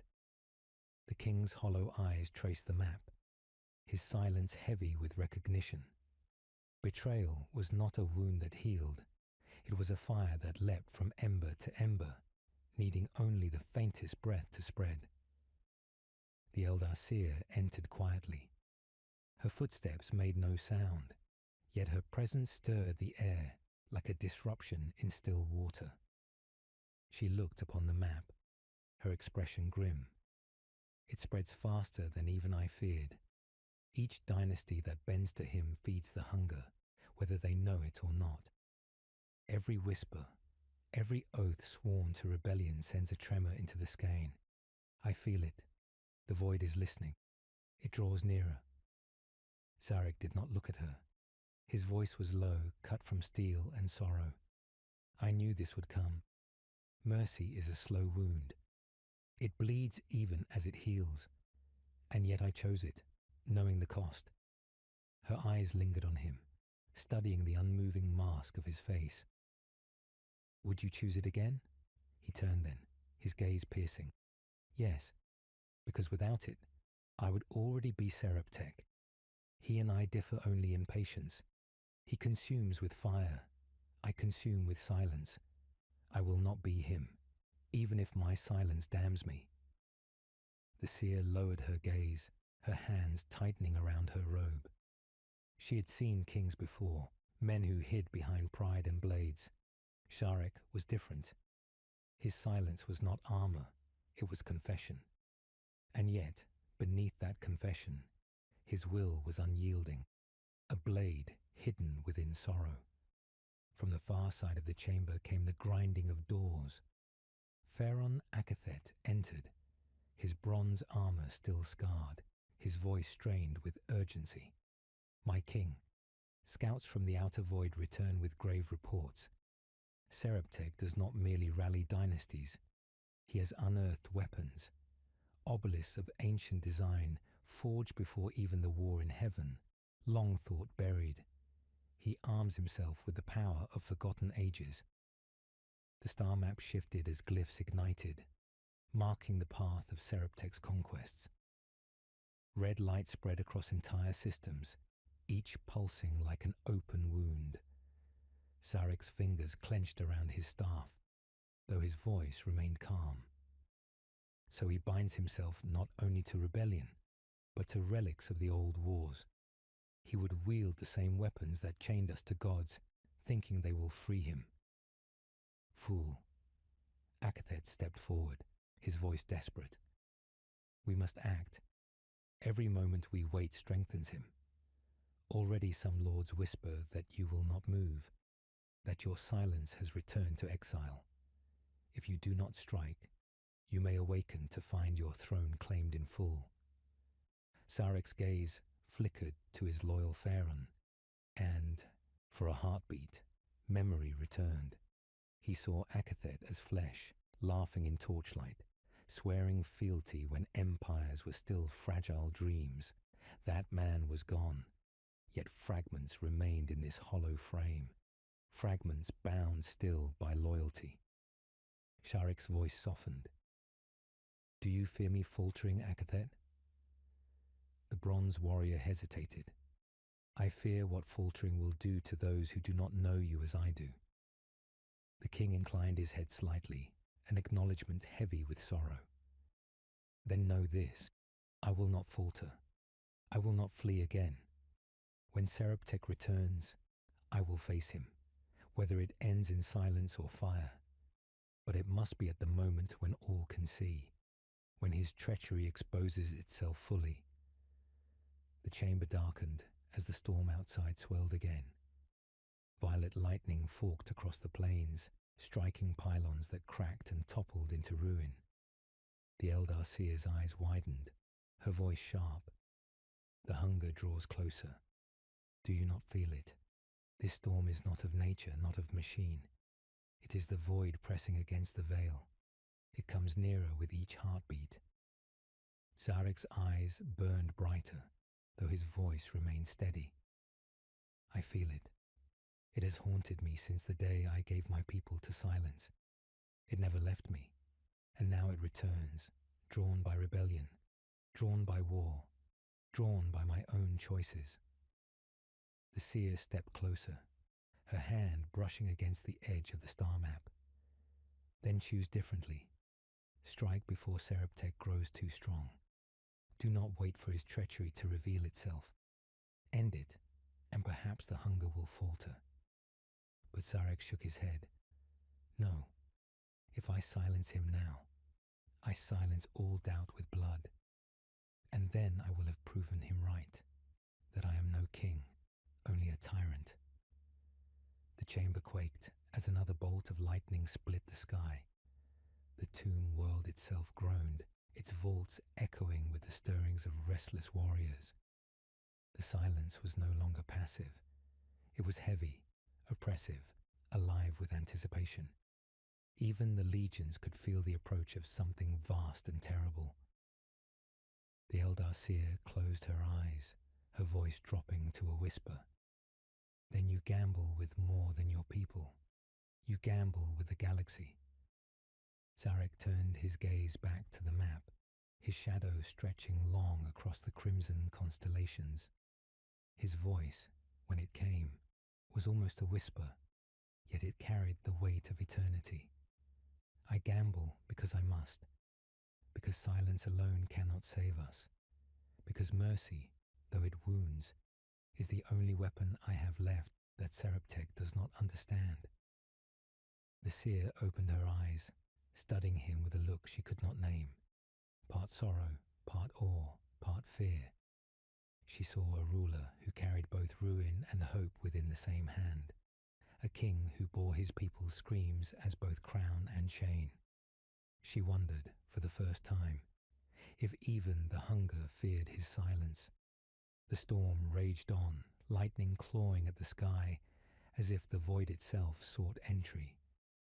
The star map pulsed, crimson spreading further, emerald dimming under its shadow. The choice drew nearer, and in the heart of it all stood Zarek, the silent king, unmoving, unbroken, waiting for the inevitable storm that would decide not only his fate, but the fate of all who still lived in the echo of dying stars. The storm broke in full upon the tomb world, its skies torn by violet fissures that bled light across the horizon. Lightning no longer obeyed the laws of nature, but twisted into arcs that lingered, stretching like claws across the heavens. The air itself thickened, heavy with a silence that was not absence but intrusion, the palpable weight of something pressing against reality from beyond. The hunger had come closer, drawn by rebellion, by doubt, by the clash of silence and fury. Within the spire, the star map writhed, no longer a static constellation of emerald and crimson. It now shimmered with distortions, as if unseen fingers plucked at its threads. Entire dynasties flickered in and out of the web, their signals warped by interference. Where Seraptek's crimson lights pulsed, the distortion deepened, spreading outwards in ripples of shadow. The rebellion did not merely fracture the empire, it carved channels through which the hunger seeped closer. Zarek stood before it, staff braced against the floor, his gaze locked upon the shifting stars. He had not moved for hours, his silence unbroken even as the chamber groaned with the storm's pressure. Yet within his chest, where no heart remained, something echoed faintly, the weight of choice pressing harder with every breathless moment. The Eldar seer entered, her steps hesitant. She had walked among kings before, but never one burdened so fully by the corpse of eternity. Her violet eyes took in the writhing map, her breath catching. It bleeds into the weave itself. Do you not feel it? The hunger presses against the veil. The rebellion is not only a war of flesh and steel, it is a beacon. Seraptek lights the path for the void. Zarek's voice emerged at last, low and heavy. I feel it. It has haunted me since the day I bartered eternity for silence. I hear it even now, whispering at the edges of thought, promising an end to burden. But I will not answer. I will not yield. Her gaze sharpened. And yet you may not have the luxury to resist for long. If Seraptek continues, the hunger will not wait for your choice. It will strike before you can make it. Before Sarek could reply, the chamber doors groaned open. Pharaon Akathet entered, bronze armor scarred anew, his movements clipped with urgency. He bowed low, but his voice trembled with urgency that carried beyond ritual. My king, reports flood from the outer tombs. Seraptek's fleets march openly now. His obelisks, unearthed from the vaults of forgotten wars, burn entire systems into silence. Dynasties that wavered now bend fully to his banner. Others, uncertain, stand paralyzed, waiting to see which throne endures. The star map confirmed his words. Crimson spread like veins of poison, pulsing stronger with each report. Emerald lights dimmed, some flickering out altogether. Zarek watched it without flinching, though his grip upon his staff tightened imperceptibly. So the mask of freedom becomes tyranny, as I knew it would. He claims to break chains, but he binds through fear. He will show himself in time. Akathet stepped forward, daring to raise his head. In time, my king, we may not have time. Already lords question your silence. They whisper that you retreat again into exile, that you are no longer the hand to guide them. If you do not strike soon, Seraptek will not need to prove his strength. The galaxy will believe it already his. Zarek turned, his gaze fixing upon his ancient ally. Do you doubt me, Akathet? The Pharaon froze, then bowed lower still. Never, my king. I doubt only the patience of those who do not carry your memory as I do. The silence that followed was heavy. Sharek's eyes dimmed faintly, not in weakness, but in sorrow. You have served me longer than most, Akathet. You have carried my silence even when others broke beneath it. I know your loyalty. But hear me now. I will not strike until the moment cannot be denied. When Seraptek's cruelty betrays even those who follow him, then I will end him. Not before. The seer's voice cut through, sharp and urgent. And if that moment never comes, what then? Will you wait until the hunger itself consumes you both? Zarek's gaze shifted to her, his words calm but edged with steel. If that is what fate demands, then so be it. I will not damn my people to unity forged in fear. Better silence eternal than slavery anew. The chamber quaked as the storm outside roared, violet lightning shattering pylons and splitting the earth. The tomb world's vaults answered, groaning as legions stirred restlessly in their stasis cells. Even the warriors could feel it, the nearness of something vast, something that pressed against the veil of reality like a tide against glass. The star map flickered violently. For a heartbeat, the emerald and crimson lights vanished altogether, replaced by a void that yawned across the chamber. The seer gasped, her hand flying to her temple as psychic pressure crushed against her mind. She saw visions in the dark, worlds devoured by silence deeper than death, empires crumbling into dust, stars extinguished as though by a single breath.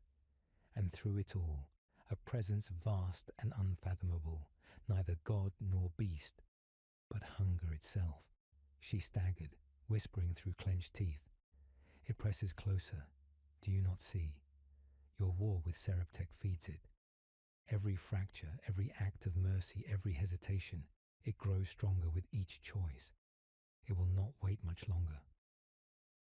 Sharek moved then, stepping to her side, his hand lifting to steady her, though no warmth passed through his metal fingers.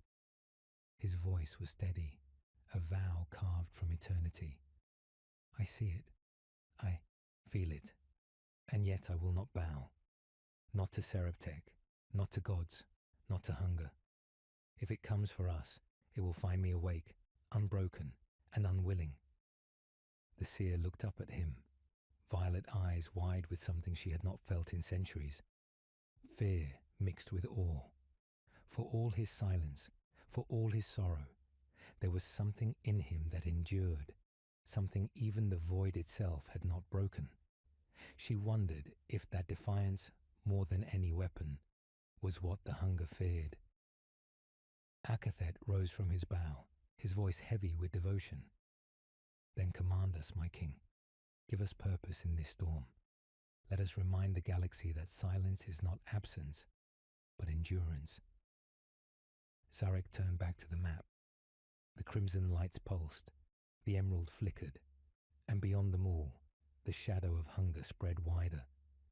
His staff struck the ground, the sound reverberating like thunder. Summon the loyal dynasties, ready the legions.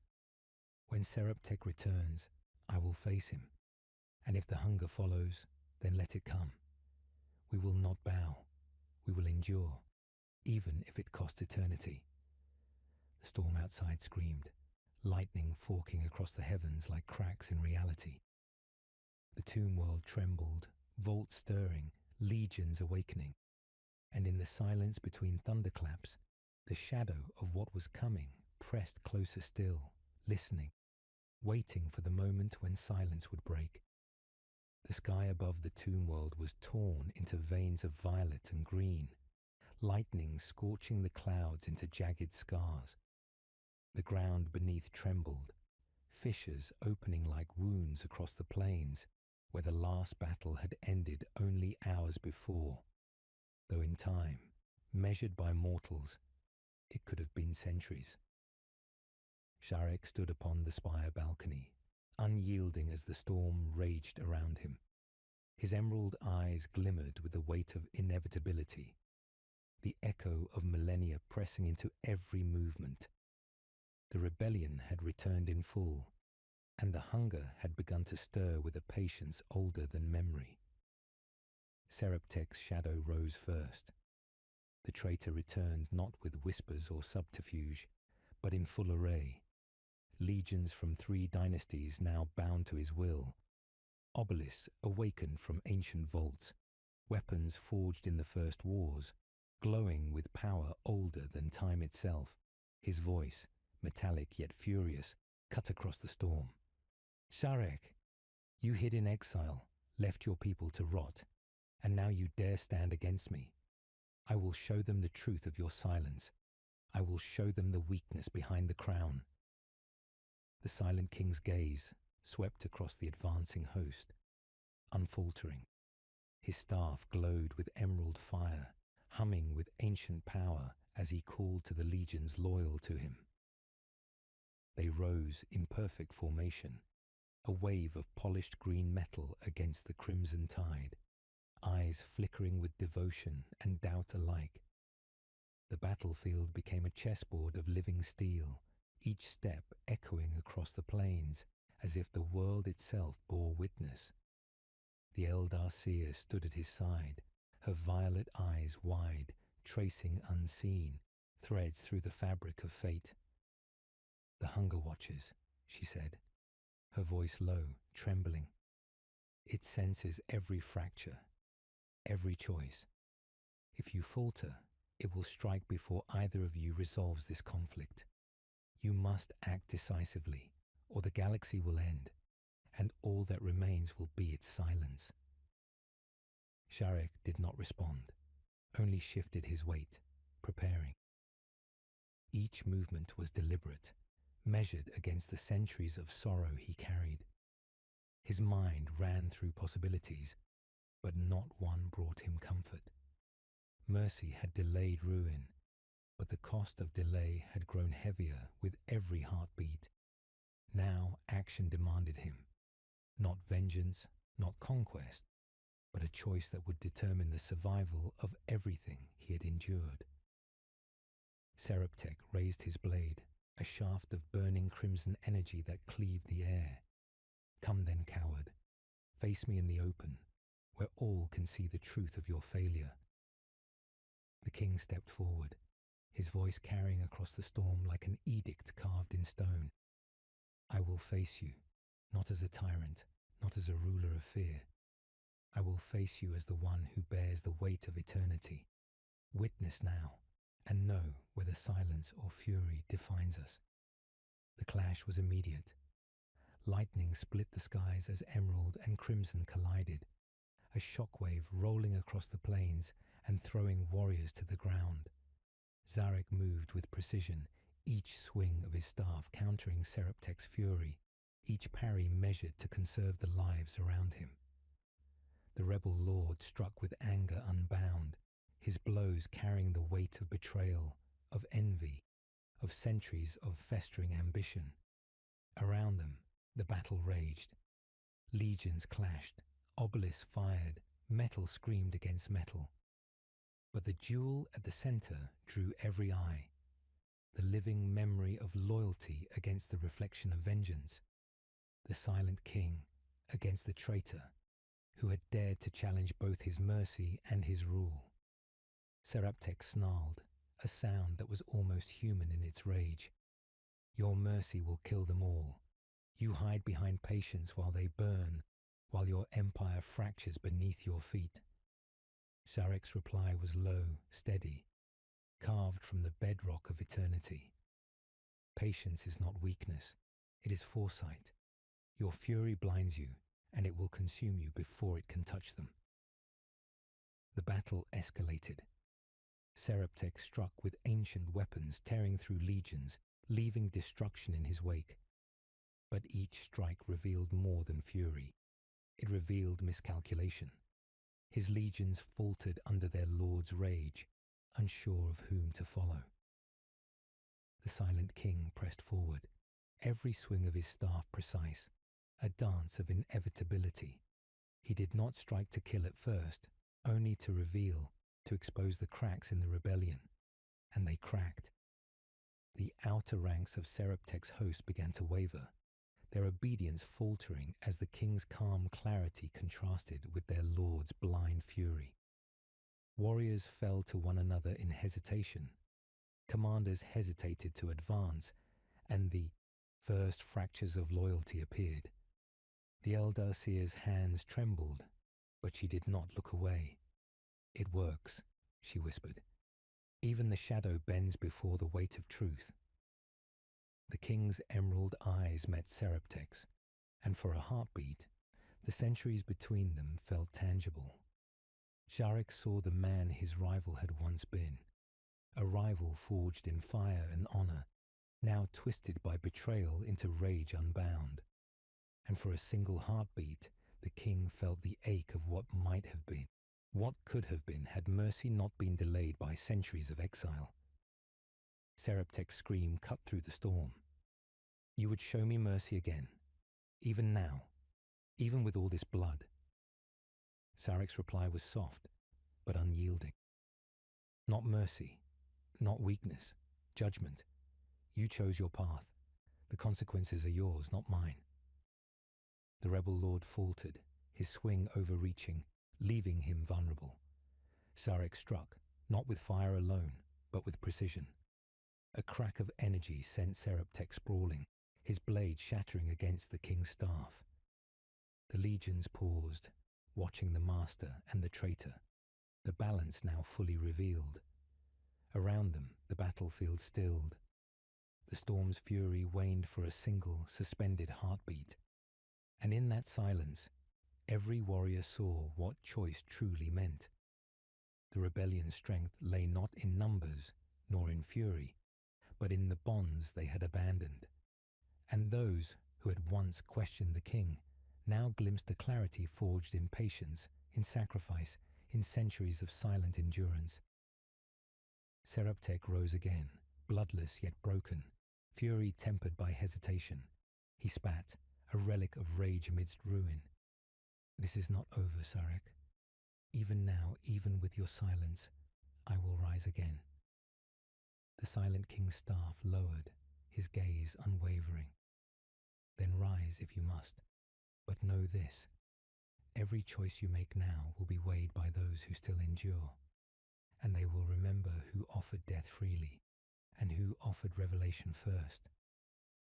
Lightning split the heavens once more, a final judgment etched across the sky. The battlefield trembled beneath the echo, and in that moment the galaxy seemed to pause, the legions, the storm, even the creeping hunger waiting to see which path the silent king had truly forged. The tomb world was silent at last, though silence here was not absence but resonance, the echo of 1,000 choices carved into metal and stone. The storm had faded, leaving skies bruised and shattered, lightning etched faintly across the horizon like scars on dying flesh. The battlefield lay quiet, scarred with fissures that glowed faint green where legions had fought, and red where Seraptek's rebellion had burned. The world itself seemed to hold its breath, awaiting the final act in a drama older than the stars themselves. Sharek stood upon the balcony of the spire, his staff planted into the stone beneath him. His emerald eyes swept across the plains, taking in the remnants of the war that had defined the last hours.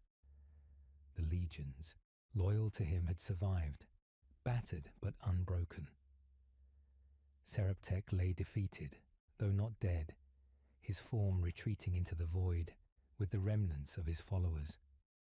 The rebel lord's cries of vengeance echoed faintly, promises of return that would never come. Even now, the silent king knew that history would remember the names of victors and betrayers alike, but it would not remember mercy unless someone endured to see it. The Eldar seer approached silently, her violet eyes scanning the horizon. "It is done," she said softly, though her voice carried the weight of all she had witnessed. "The rebellion has been ended, yet the hunger presses ever closer. Its shadow waits for no victory." Sharek did not turn to her. He raised his gaze to the stars, many dimmed, some extinguished entirely, each one a memory of what had been, each one a reminder of what he had lost in pursuit of survival and silence.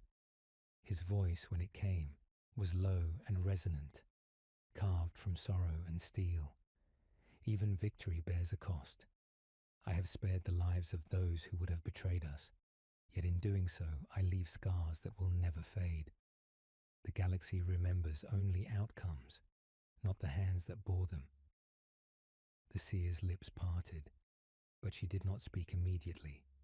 Instead, she studied him, watching the subtle tension in his stance, the weight of eternity pressed into his motionless form.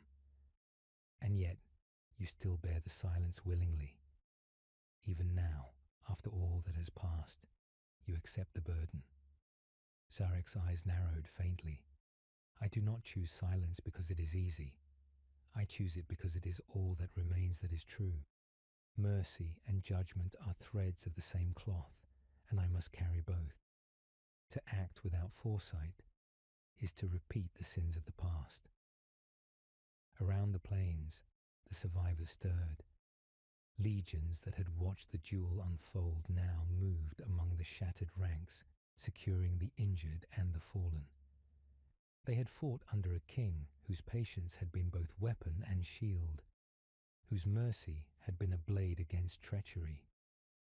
Even in silence, Sharek's presence commanded understanding, though it was a fragile one. The storm cloud shifted, revealing faint light from distant suns, dying and red, casting long shadows across the world. Zarek walked slowly to the edge of the balcony, staring into the void between planets where the remnants of Seraptek's forces had fled. He knew their path, knew that their survival was temporary, yet the choice to leave them alive had been deliberate. He had struck not only to end rebellion, but to preserve the truth of his rule. Victory obtained through fear would have been no victory at all. The seer's voice came again, soft and uncertain. The hunger has not been challenged directly. It waits. Even now, its presence presses upon the void, its appetite drawn by conflict and doubt. Will it be able to reach you? Sharek's gaze did not waver from the horizon. If it comes, it will find no weakness here. I will not flee again. I have carried the weight of eternity long enough. The hunger will find only determination, only vigilance, only silence that refuses to break.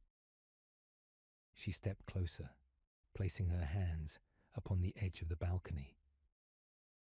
You have endured longer than any mortal could, longer than most immortal kings could bear.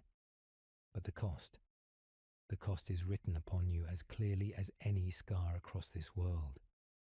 Can you endure what comes next? His eyes flickered faintly with the weight of his own reflection in her gaze. Endurance is all that remains. I have seen empires rise and fall, stars extinguished, and civilizations lost. I have endured betrayal, exile, and the quiet screams of those I bound to eternity. This is but another burden, no different from the ones I've carried. The horizon trembled faintly, and the ground beneath the spire groaned. Far below, the remnants of the battlefield shifted, as legions reformed into their ranks, a quiet testament to survival. Sharek's eyes traced them, a brief flicker of sorrow and pride intertwining. The survivors were fragments of what had once been, yet they endured. They had seen his mercy, witnessed his restraint, and in that they understood that loyalty demanded more than obedience. It demanded discernment. The seer studied him for a moment longer, then finally spoke. You have chosen the path of silence, and in doing so, you have preserved the possibility of what remains. But remember, even silence is a choice, and every choice has consequence. The hunger approaches, and the galaxy waits upon your final act. Sharek's hand rested upon his staff, its emerald glow faint but steady. He raised his gaze to the stars once more, seeing the dim constellations as they had always been, fragile yet persistent. Then let consequence come. Let the hunger test us. Let all that I have built, all that I have endured, be weighed against what is yet to come. I will not falter. I will not flee. Even if the galaxy itself must break around me, I will remain steadfast. The plains shimmered in faint residual energy, the remnants of the storm and the battle mingling with the quiet hum of the tomb world's awakening. Legions moved like shadows across the blackened stone, preparing for the next chapter, though none could yet know its shape. The rebellion had been ended, but the trials of eternity continued. The hunger waited. Seraptek's shadow lingered, and the silent king remained, a sentinel in the ruins of time and empire. Sharek turned at last to the seer. You have walked this path with me, stranger. You have seen the threads that others could not. Know this, my silence is not absence. My silence is resolve. And when the hunger comes, it will find a king who does not yield, a dynasty that endures, and a truth that cannot be broken. The seer's violet eyes softened, her voice barely audible over the faint hum of the awakened tombs. Then may your silence be stronger than the void, Sharek. May it hold what your hands alone cannot touch. He inclined his head faintly, a gesture almost human in its gravity. It must, for nothing else remains. The stars above dimmed once more, the tomb world's light pulsing faintly in response to the weight of the choices made and those yet to come. The battlefield lay in ruin, yet within that ruin lay survival. Seraptek's rebellion had been shattered, but the shadow of consequence lingered. The hunger pressed closer, drawn to the fracture, yet it would find endurance, and it would find vigilance, and it would find the king who bore eternity like a crown of fire. And in that moment, Sarek understood fully that even immortality demanded a cost, the cost of witnessing loss, of bearing betrayal, and of remaining unbroken when the galaxy itself trembled. Yet he remained, and in his silence, the fragments of empire found their anchor. The tomb world breathed, the legions stirred, and the storm beyond faded into a still horizon of dying suns and fractured stars. The silent king's voice, though quiet, carried across the plains, across the void, across the span of eternity itself. Let the hunger come. Let all that remains be tested. I endure. For the first time in millennia, a sense of resolution, bitter but complete, settled over the tomb world. Victory had come not through fire, not through vengeance, but through restraint, through patience, through the unyielding weight of choice. The silent king had faced betrayal and hunger, rebellion and doubt, and now, for this moment, he stood unbroken. The stars shimmered faintly, the tombs pulsed, and across the plains, the legions of the silent king stirred, ready to endure whatever the void would bring. In his silence, there was strength. In his mercy, there was power. And in that power, there was hope, fragile as it was, that the galaxy might yet persist.